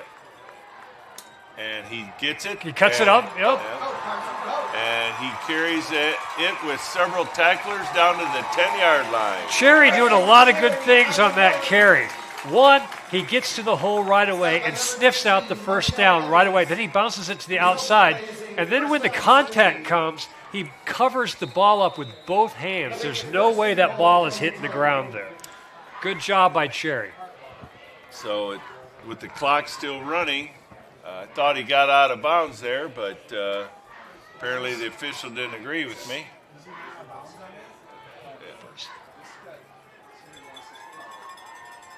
Again, handoff to Cherry. Tries to go outside, but he's met by a host of tacklers. Yeah, no place to go there. We're just going off to the left side, but the Cass Tech defensive line just did a good job crashing that side. But what that does, though, is that's still running the ball. They have to guard and defend the run there. So maybe now we see a little play action. Now, the last time they did this shift, they rolled Carr out that way, and that's exactly what they do this time. And he fights his way, and he's pushed out of bounds. Carr on the carry. At about the 3, I think, 2 or 3. Yeah, good play. Just like you said, they brought everybody in motion to that side, and Carr said, I'm just going to follow all my dudes. Right. Good run, turned it upfield, and now, they're inside the 3. And it's 3rd and goal from just inside the 3-yard line. So let's see if they can't get it. Oh, it's actually closer to the 2 now. And it looks like they brought in the big guys. It looks like they said they're going to play physical football here. So and again, just pound it in. Harris moved.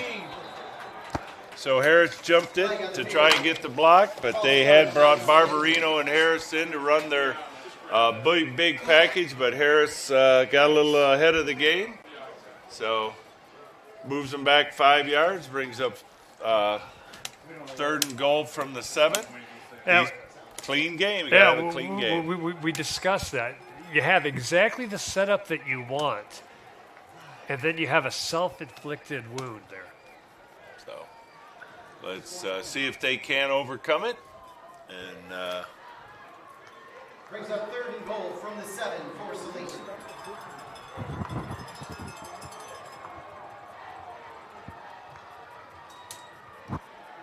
double reverse. Hanson's got it. He throws it to Carr in the end zone for a touchdown. Touchdown, Saline! So they still got the touchdown and overcame that mistake, but from this point forward, they have to be clean.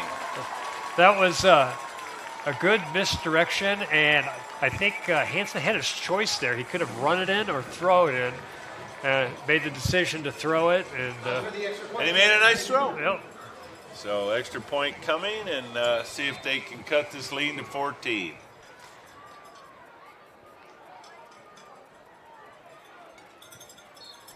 Kick is up, and the kick is good. So they didn't start the half off like they wanted. Cass Tech drove the field, got a touch, but they did what they needed to do. They took the ball back, scored, and now they have another opportunity to get off the field. So let's see what they do here. Let's see how they had a line drive kickoff last time. Let's see if they adjust again. Any form of kickoff is in play now. Yeah, no, for sure. But I do like the strategy that they did last time. And it worked out okay for Cass Tech because it was a perfect bounce to the returner. I would go back to that play, and maybe you don't get the perfect bounce, and then who knows what happens. It'd be nice if it bounced off him, and it's a live ball. Society graduate from got a master's by now. So, but let's see what they do. And I see they brought they've got two backs back there now, side by side, anticipating something of that nature. Come on, boys. And it is the onside kick. Oh, he touched it! He touched it! It's a scrum. And let's see. It didn't go 10 yards, but the Cass Tech player did touch it. We better pump that.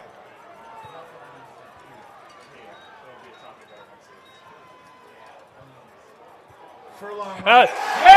Saline with the recovery. So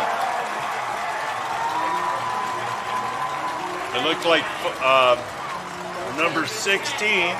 Number 10. Oh, was it 10? It looked like 10. It was Brady Clark. So, like you said, it didn't go 10 yards, but the Cass Tech receiver couldn't reel it in. And at that point, it's a live ball. And credit Clark for getting down there in the scrum right away to grab it. And that's the kind of play that they need to turn the momentum. Definitely. So now they have it on their own 49-yard line with 2:07 remaining in the third quarter, and we can sense the momentum shifting a bit here. So everybody's excited up here in the press box and in the stands, and let's see what happens. Carr and Cherry in the backfield. Single coverage on the far side, and they throw it to Lincoln Keys, and he reels it in. So you give Cass Tech credit. It was good coverage, but your guy, Lincoln Keys, has the height advantage, and Carr just throws it up there and says, go get it, big guy, and he comes down with it. And that was Marlon Griggs on the coverage. Again, a younger player going against Georgia commit Lincoln Keys, and that's a tough ask for him. He's big at 6'2" for a D-back, but he's given up a lot of size and weight, and I saw that single coverage out there right away. Carr rolls this side, keeps it, he throws it away. No, I think that play was designed. He was looking for Cherry in the flat, and Cass Tech had it covered pretty well. But there is a flag in the defensive backfield, so we'll see what that's all about. That's going to be defensive holding. So all night long, it seems like Cass Tech has been playing the receivers pretty physical, but once you get downfield, at some point you have to let them go, and I wonder if it was a little bit late this time. We're still discussing it, so. So you're looking for holding here because the quarterback still had the ball.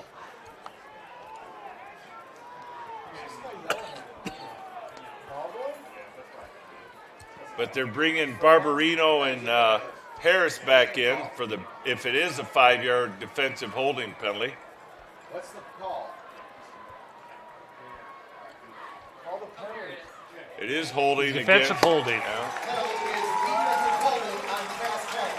And they're giving him 10 yards on that, so it wasn't an illegal contact. It was holding, so there was the 10-yard penalty.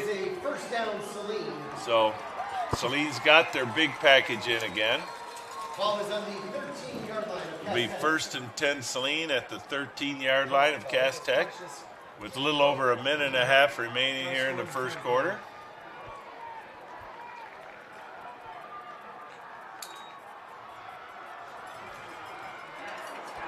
And no gain on the play. That was kept by Carr.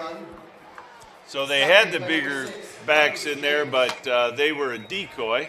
Yeah, so, I like the idea of doing the change of pace and bringing the bigger guys in, but they still had Carr carrying the ball. Right. When they bring Carr out, they have another big guy in there, and I think that takes away from their advantage at that point. I agree with you. That's the first time they've run it with Barbarino, and again, the clock is running, and it is not our friend. So 8 seconds remain on the play clock. Carr fakes going to the right and comes to the left. Fakes to the left and goes to the right. Yeah, it looked like it was maybe an option where Carr pulled it out of Cherry's midsection at the last second, thought he saw an opening, only got about a yard there. So it's 3rd and 9. Victor Polk on the tackle there for Cass Tech. So I wonder if they'll just let this go and start the fourth quarter with a 3rd down play. Get everybody on the same page. And that may be a right play. They look a little tired right now, a little beat up right now. So what's important here is if they get a score, it's just a one-score game now with the whole fourth quarter, basically. Correct. Plenty of time now. So let's get everybody on the same page and punch this one in. Yeah, they are not going to settle for a field goal here. They're going for the touchdown, unless it's something crazy happens here on 3rd down, because they trail by 14 right now. So let's see what they do. And I think this is a good idea to calm everybody down, get some water, and figure out what you want to do. No, absolutely. Get everybody on the same page.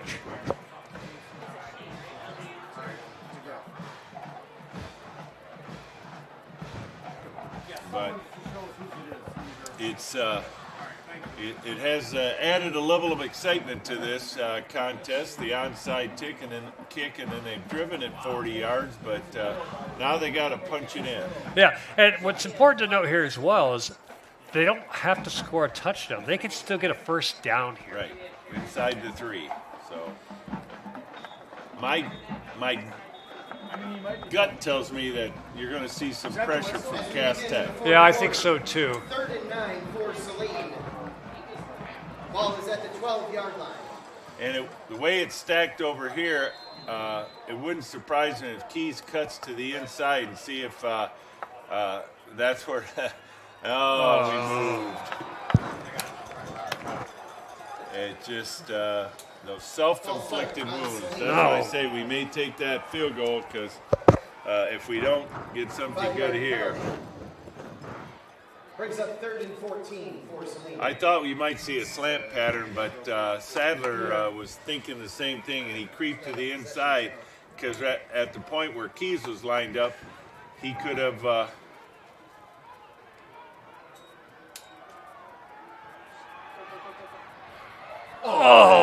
almost had Baldwin right in the middle, but he was under so much pressure. Looks like they're going to go for it anyway. 14. Yeah, that was a good play. Just a little too much pressure there. If they had just another count, I think Carr could have set his feet and got a nice throw. Baldwin was open running into the end zone. So big play here. It is a big play. Call for players. It's got to go to Keys right here. So 10 seconds on the play clock. And they have to keep Carr upright. And pass complete. Yeah! Down What at a the catch! 1 yard line. It's at the 1 yard line. So Is that I thought he had a touchdown. no, he pushed him out at the 1. So it's 1st and goal from the 1. Ball is down at the 1 yard line. And now here comes the big boys. Goal for Bear Whoa. Suter and Barbarino and Harris. I think that was a play where they said, "Listen, we're just going to go to you. You go up and you get the ball." What a great catch! It was a great catch. Is that Cruz? Hanson? I think so, but I'm not. So it would look like Hanson on the reception there. Hand off to Barbarino, and he walks into the end The big guy walks in zone. with the direct snap. direct snap. Barbarino with a 1 yard touchdown run. That cuts the score or makes the score 35-27 with the extra point attempt coming, and like you said, the whole fourth quarter left. So On for the extra point attempt, number 49, Kevin Huber. Huber on to attempt the extra point.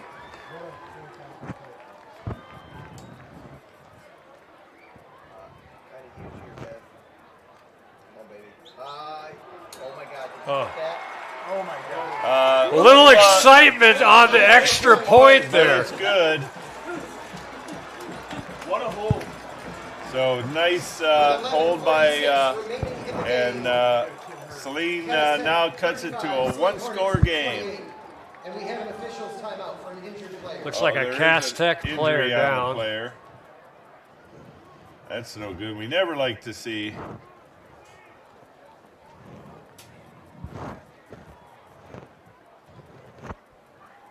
We've seen a lot of injuries these last few games, unfortunately. On that extra point, there was a tough snap that Holder got it, set it in place. Huber had to hesitate, but was still able to get it through the upright. Yeah, a little hesitation there on before walking through the kick, but Huber does a good job, keeps his cool and punches it through. But we'll focus on the injured player right now, and this gives both teams a chance to take a deep breath and regroup, and should be an exciting fourth quarter. If Saline can come up with a stop, it could be a really exciting fourth quarter. Yeah, I mean, so it's interesting. So we're all the way into the fourth quarter now. We've had 3 touchdowns. Saline's defense hasn't gotten off the field yet. So let's see what they can do here to really sort of step up and help their offense out. Exactly.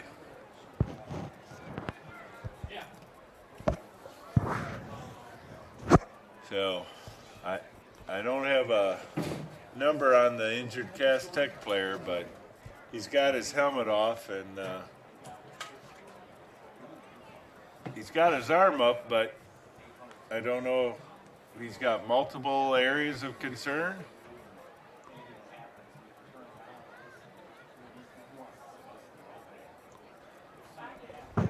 Again, we need that.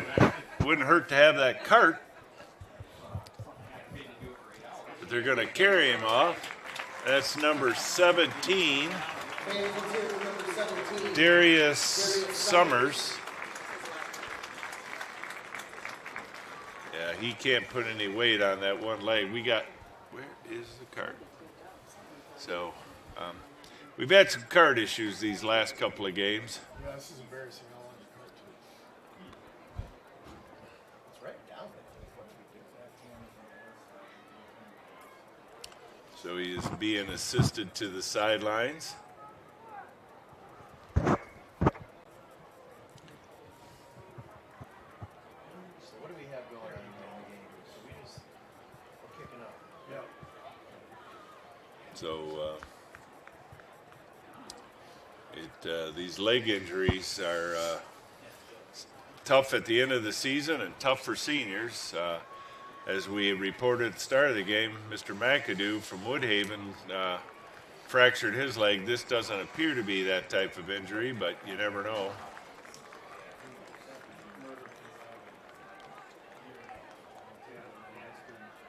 Doesn't look like he put any pressure on it at all. Not at all, no. As play resumes, Saline will be kicking off. So Cass Tech is expecting another onside kick possibility, so they have almost they have 10 guys in the 10-yard zone area, and only Sykes back deep, and Saline does kick it deep and away from him, but it goes out of bounds. So Flag on the field. be interesting if Cass Tech makes him kick it over, if they take it at the 35. Yeah, it was interesting. It didn't look like they have Sadler on the field for the return. No. But they did have 10 guys up within 15 yards of the... They did. So they do take it at the 35.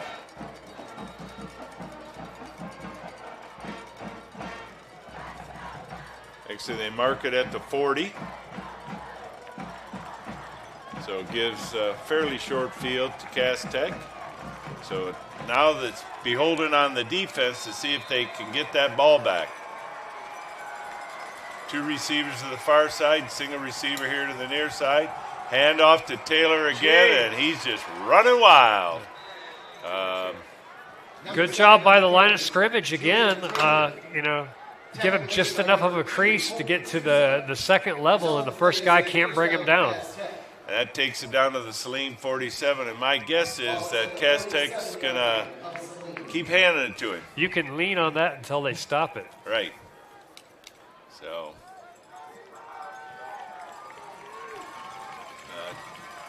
2 receivers to the far side, single to the near side. And again, Taylor takes it right up the middle, and he runs over a few tacklers and picks up 6. Julian Taylor on the carry. Yeah, 6 yards a carry. That's going to be tough for Saline to get off the field. Bryce Barbarino.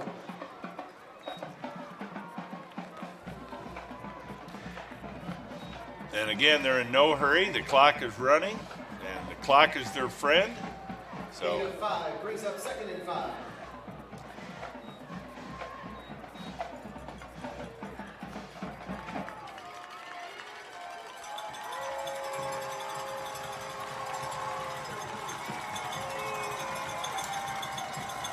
and again, he has it. This time he kicks it to the outside, and he picks it. It stays in bounds. And they finally push him out of bounds. So, but he gets it down to the 32, 33-yard line. He just gets outside so quick that by the time the pursuit gets there, he's 7 yards downfield. So, good or bad, he's out for a breather. And Hendricks comes on in. But I don't see any reason for Cass Tech to throw this ball the way they're moving it on the ground.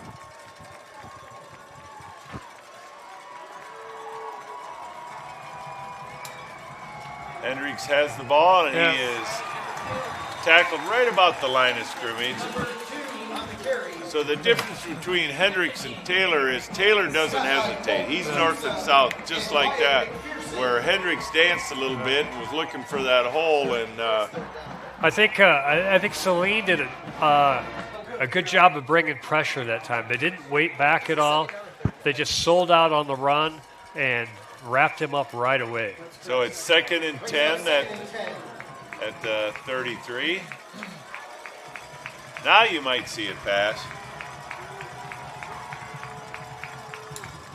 And it's exactly, but he has all day to throw it. And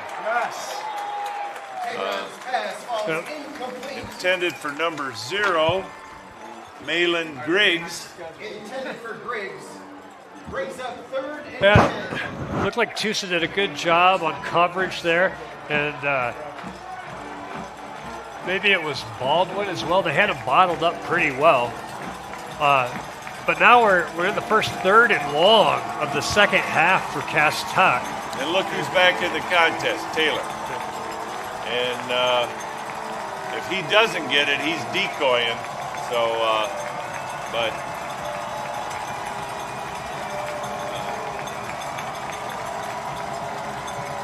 and he doesn't get it. He's on the block, and they throw it to Sadler over the middle, wide open. And he just walked down the seam, like you said, and so with 9:09 remaining in the contest, Cass Tech puts their lead back up to 13 with the extra point attempt coming. Flag on the field. Yeah, it's a situation where the second Sadler crosses the face of the quarterback, there's just nothing you can do. If the quarterback hits him, he's just going to walk right down the seam. Yeah. Yeah. Taunting.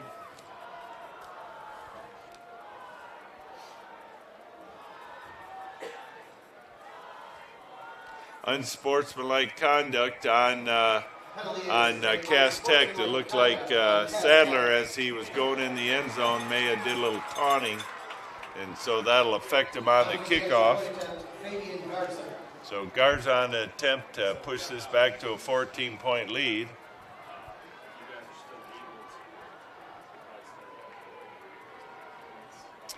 But that whole touchdown was set up by Taylor. Yeah.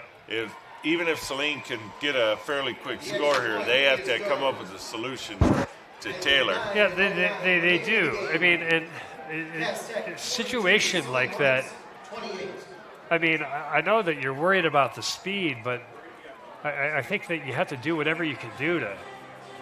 Well, you got to jam him at the line for one thing to slow him up. They held Taylor in the backfield to try and give extra protection for Tabor, and it worked. And so he had plenty of time because I don't care how fast Sadler is. He had to get 20 yards down the field, and he did. So, but we'll see now when they kick off after the 15-yard unsportsmanlike penalty on the kickoff. So Saline should get good field position here. They're going to kick off from their own 25-yard line. As a result of the penalty, Cass Tech will kick off from the 25-yard line. Well, Saline needs to do what they've been doing. They need to, make sure that it's a clean return, put themselves in a position to, work themselves down the field, get a score, and then, at that point, it's, hey, what can we do to get off the field? Now, it wouldn't surprise me if we see a squib kick or something like this, similar to what Saline did, and that's exactly what we see. And a good play, good play by the hands team there. Yeah. And so it's, what was that, number Recovered by 12? number 10. 10. Yeah. Clark's just having a great time out there. So Clark having a great special teams night, and this is great field position for Saline. So it's nice to have the short field that Cass Tech has been blessed with a few times tonight. So, but what do we do with the short field is what's important. Correct. So 9:07. It's Carr and Cherry in the backfield. Again, single coverage. Again, though, it's against Sadler. So if you are going to throw this way, you got to make sure you get it up and over. Handoff to Cherry, and he picks up a yard, maybe two. They do give him two. Cherry with the carry, getting a good start off. Positive Ryan yards. Stovall on the tackle for Cass Tech. Again, we got to have a sense of urgency with 8:45 remaining.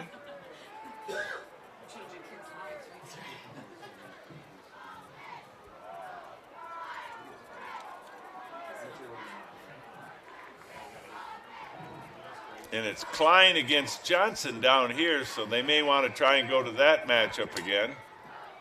And Carr keeps it and carries it down to about the 36-yard line. Yep, looked like it was an option there for Carr.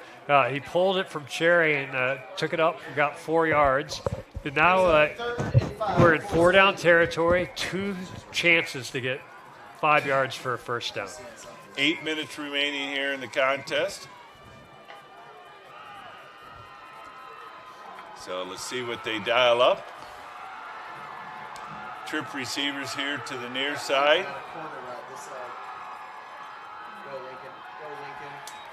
Pass to Baldwin underneath, and he gets the first down at the 30-yard line. Good solid play. Good protection up front. Actually, it might have, is that Baldwin? Or? Yeah, it was Baldwin. Result of the play is a first down, Saline. So it's first down at the Cass Tech 30. Tackle made by number 11, Justin Conner. And again, this is where we got to get that tempo going.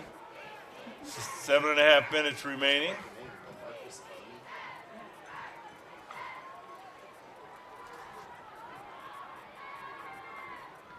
Nobody's lined up over Baldwin right now. And then Sadler comes over, but he came over because Keys came in the area. And he throws it deep. And is there a lot of contact back there in the end zone? Pass falls incomplete. bring up 2nd and 10. So 2nd and 10. Looked like they were taking a shot there to Klein. He got tangled up with safety on that play, and the safety came up a little hobbled, but not enough for a flag. Yeah, I like that play there. Open things up a little bit now. Now maybe come back to a little more of a power play. 7 seconds, 6 on the play clock.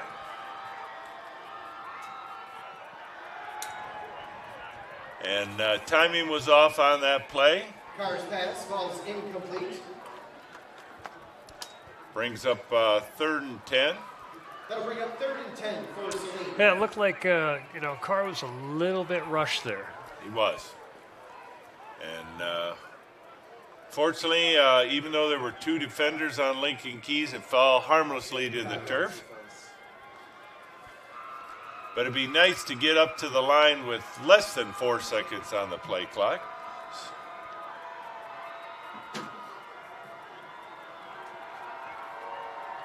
Now we're set. Bootleg. Oh, he's got an open receiver. Oh! Hit him in the chest and he dropped it. Looked like Klein. Carr's pass falls incomplete. Or was that Tusa? No, I think it was Klein. Hansen. Oh, Hansen. It was Hansen. So They had exactly what they wanted there. They got Carr to the outside, rolls to his right, sets and throws and hits him right in the hands. And so this is probably the biggest play of the night. 4th and 10 at the 30-yard line with under 7 minutes to go. And play clock is running down here.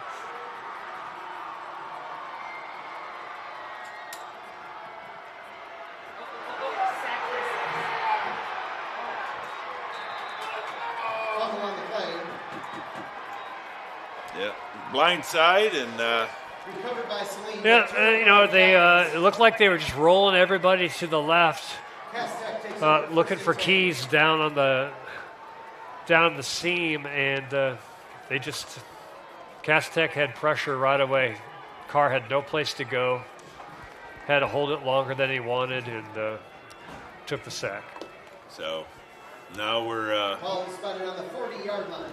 I assume that Mr. Taylor is going to make his presence felt again, at least attempted by Cass Tech. So Saline's got to try and strip the ball or do something, tackle him for a loss. They got to take some chances now. And it is Taylor. And he picks up Julian Taylor on the 3. Yeah, Stop by number 23, Gabe Adebayo. doing exactly what you thought. They're in no hurry. 2nd and 7. Saline hasn't demonstrated that they can really stop the run in the second half. So Cass Tech is just content with giving it to their big back and getting 3 or 4 yards of carry. Definitely. And clock is on their side. So 6:18 remaining. Well, they're going to hand it off, so go to the box a bit. Again, a handoff to Taylor. He picks up another couple. It'll bring up 3rd and 4. Stop Yeah, made by Saline's Gary doing what they Fowl. need to do, but now they need to find a way to get off the field.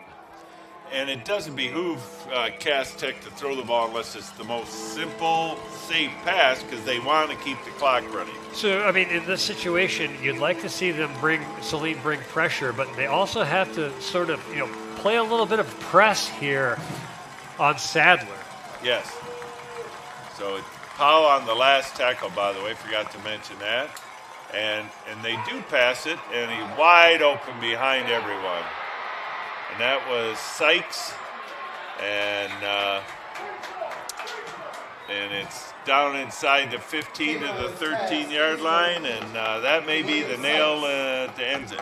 Yeah, so it looked like everybody had keyed on Sadler, and Sykes just sort of disappeared there. Yep.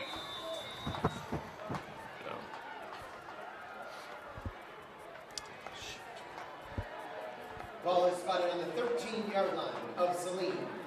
So definitely need a turnover at this point. Pick 6 would be nice. Just saying. If they throw it again.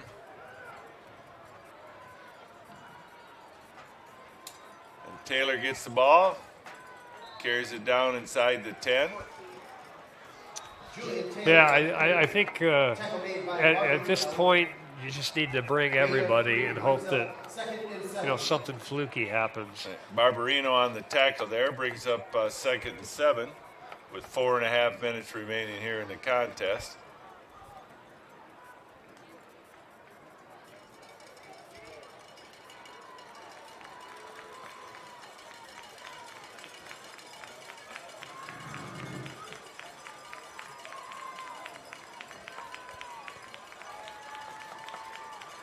Hendricks in the back. No, it is Taylor still. And he has the ball, follow his blockers, and carries it down to the 7-yard line.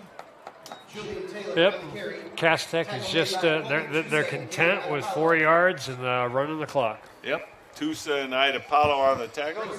So it's 3rd and 2. There's under 4 minutes to go. They're up by 14 and feeling good about themselves. So. And they're in no rush. Ball is on the 6-yard line of Saline. So it's 3rd and 3 from the 6-yard line.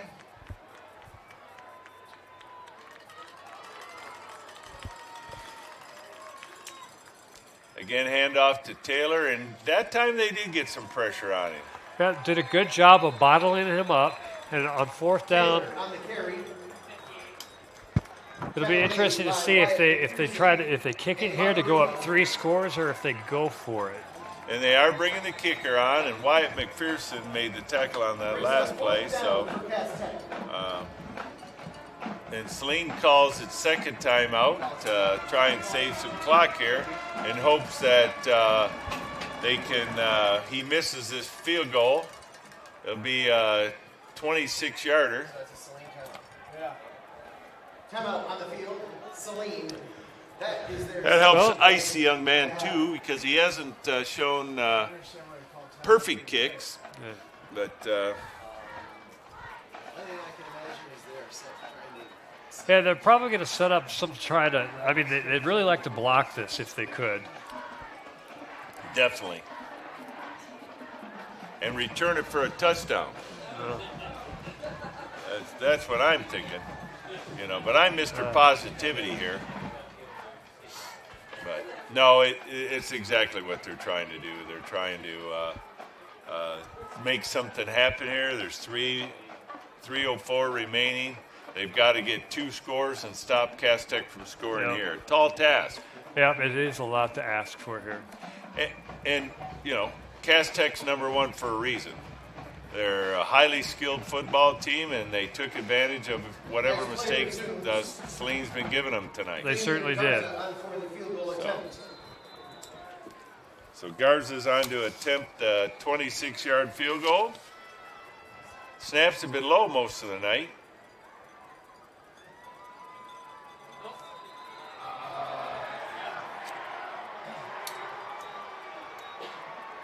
Offsides on Saline, and they're going to go for it now, would be my guess.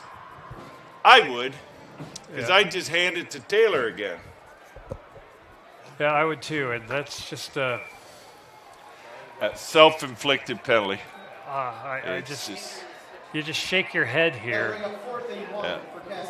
Yeah. So, not. So, not what they drew up. So. It's 4th and 1 for Cass Tech on the 4-yard line. But I think you have to bring everybody here. Oh, you do. You got to sell out. And the only good thing is they brought the big boys in, and last time they tried that, they lost 3 yards. And they did again. A great play by Barbarino. He shoots the gap.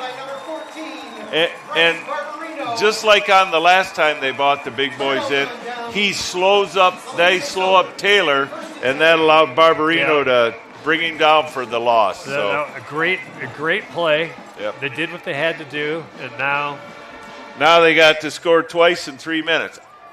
I'm feeling positive about it. So, well, it can't happen without that stop. So we'll take the first part. It was, we've seen a good contest tonight between two good football teams, and the team that's made the least amount of mistakes right now is winning by 2 touchdowns. So let's see if Saline can rally the troops. But it is Carr and Cherry, and they have a tight formation, slightly surprising. So I don't know if that's to give max protection for Carr here. And he throws it out, and it was intercepted by Sadler. It looked like they were going looking for Klein there on a little bit of a wheel route, and Carr threw up there, and Sadler went up and made the play. He did.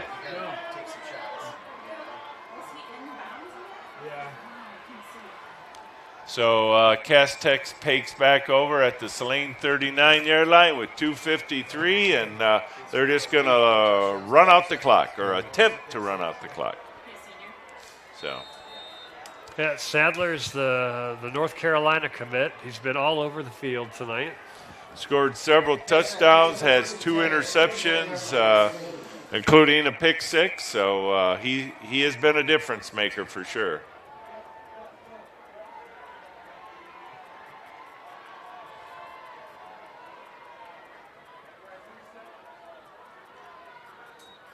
Again, the handoff to Taylor. Yeah.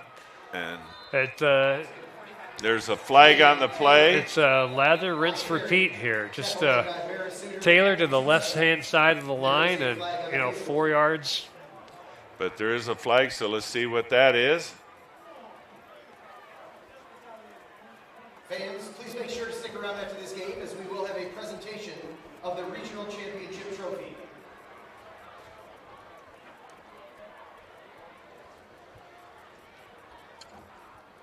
Personal foul against Cass Tech. Well,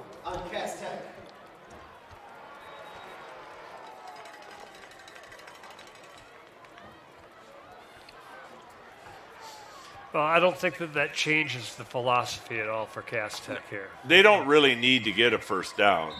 Saline only has 1 timeout left, so they just need to pound the ball, and then even if they punt it back to Saline, they're going to leave Saline with probably under a minute to go in the contest. So they just need to eat up as much clock as they can.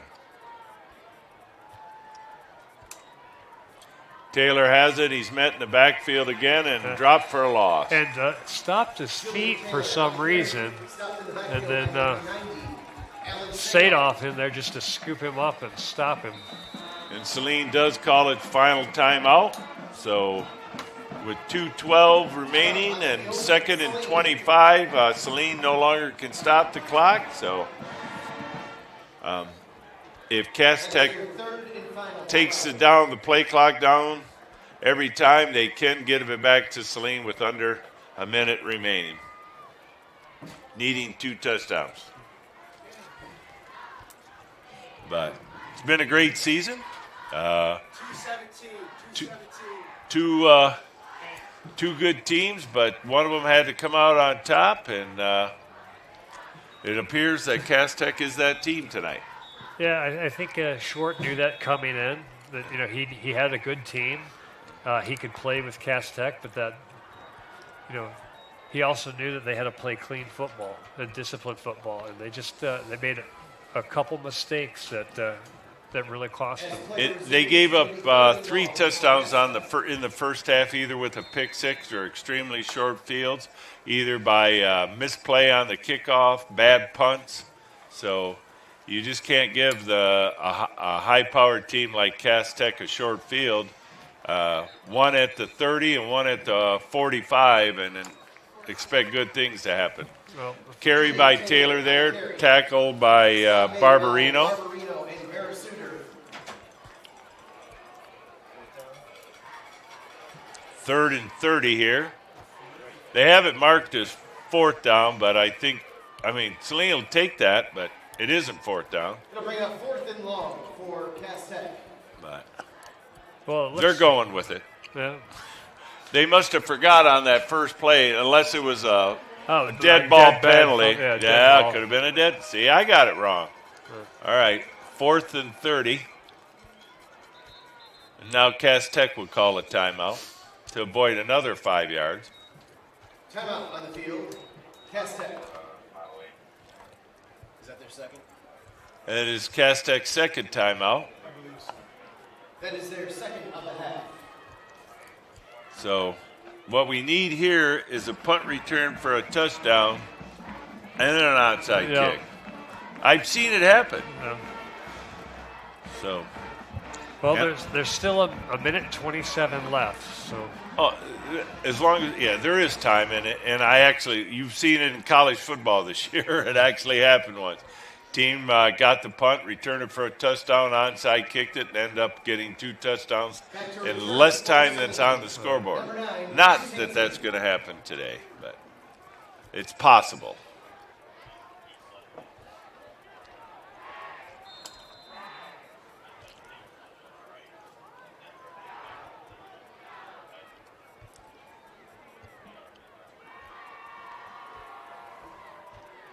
Low snap.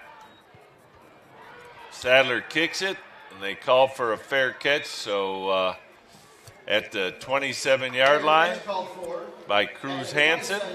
Saline takes over, 1st and 10. So Saline will have a minute 22 at their disposal with no timeouts. Yep. They'll have to be pretty aggressive here. They will. And I'd throw it away from Sadler if I were them. But if I were going to pick on anybody, it would be number 13, Johnson. But that's just me. You just got to find your dudes and ask them to make a play here.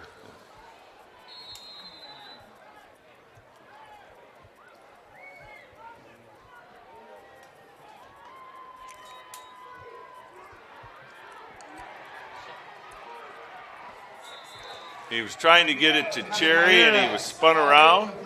Yeah, it's tough. I mean, you're asking your guys to get down the field, so that means your line has really got to hold up and without holding. Yeah. So. Yeah.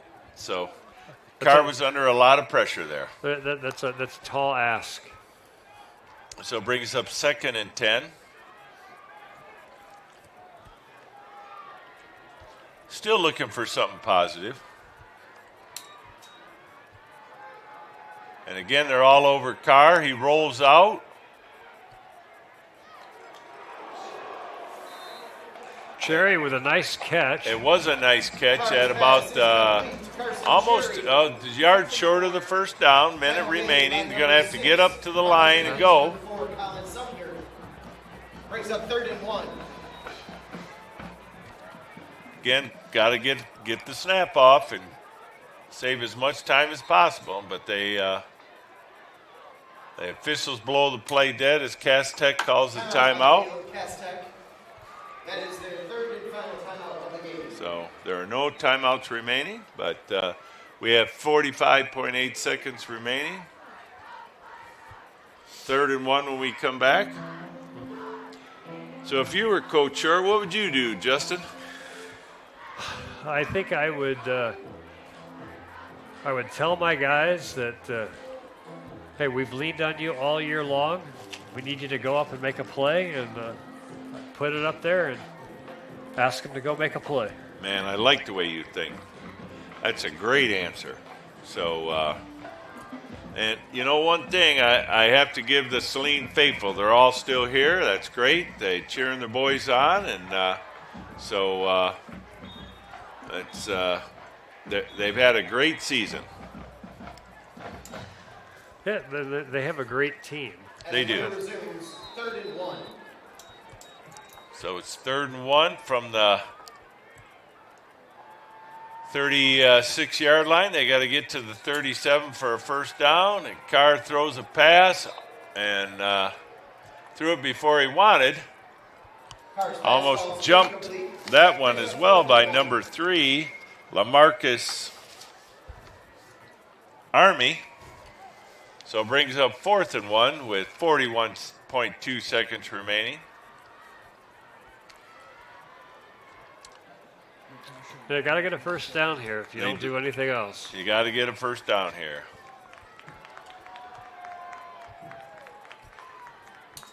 Carr rolls this way, throws it to Lincoln Keys, and he catches it and gets the first down.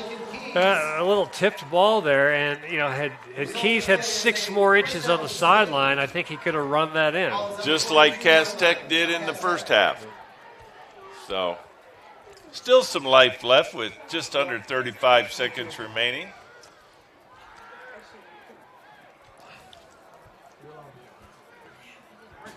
You're still working though. It's 9:30 on Friday. Carr takes it. He's back. Again, steps up in the pocket, and he is tackled for a loss. And that sack's going to pretty much end it. Yeah, that was tough. The protection gave way there. Carr had no place to go. Livingston on the sack for Cass Tech. 10 seconds remaining. Pass out to Baldwin, and he is tackled at about 35-yard line by number 6, and that's the last play of the contest. So your final score is Cass Tech 42, Saline 28, and Detroit Cass Tech moves on to the state semifinals with this regional final victory. Yeah, Cass Tech's a good team. Everybody knew that coming in. Saline has a good team as well, but you knew that you had to play a really clean, disciplined game, and Saline just made a couple mistakes too many that turned out to be very critical. And they made them they overcame the initial mistake to start the contest, tied it up, and then they had back-to-back mistakes in the midway through the second quarter, and they got down by 14, and then they cut it to 7 again, and then they had some more mistakes. So it was just they made more mistakes than Cass Tech did. Yeah, give Cass Tech credit. A lot of that has to do with the way that they played. They're obviously a very talented team. Well, both teams are good teams. Cass Tech is the favorite to win the state title, and so we'll see if they can pull that off next week, and either against Rochester Adams, who was winning at halftime 14-7, or Romeo. But Saline will end its season with its second loss and come back next year. So a lot to look forward to. But hope to see you all back here with us next year. Any final thoughts, Justin? No, Saline should not hang their heads at all. They had an excellent season. They had a very good team. As you get to this point in the season and the playoffs, everybody's really good. And it just didn't turn out their way tonight. Nope. All right. Well, thanks, everyone. That was Justin Hobbs, and I'm Mitch Gashi tuning out for the last time this year. And again, your final score for the regional champions is the Texters of Cass Tech 42, Saline Hornets 28. Good night, everyone.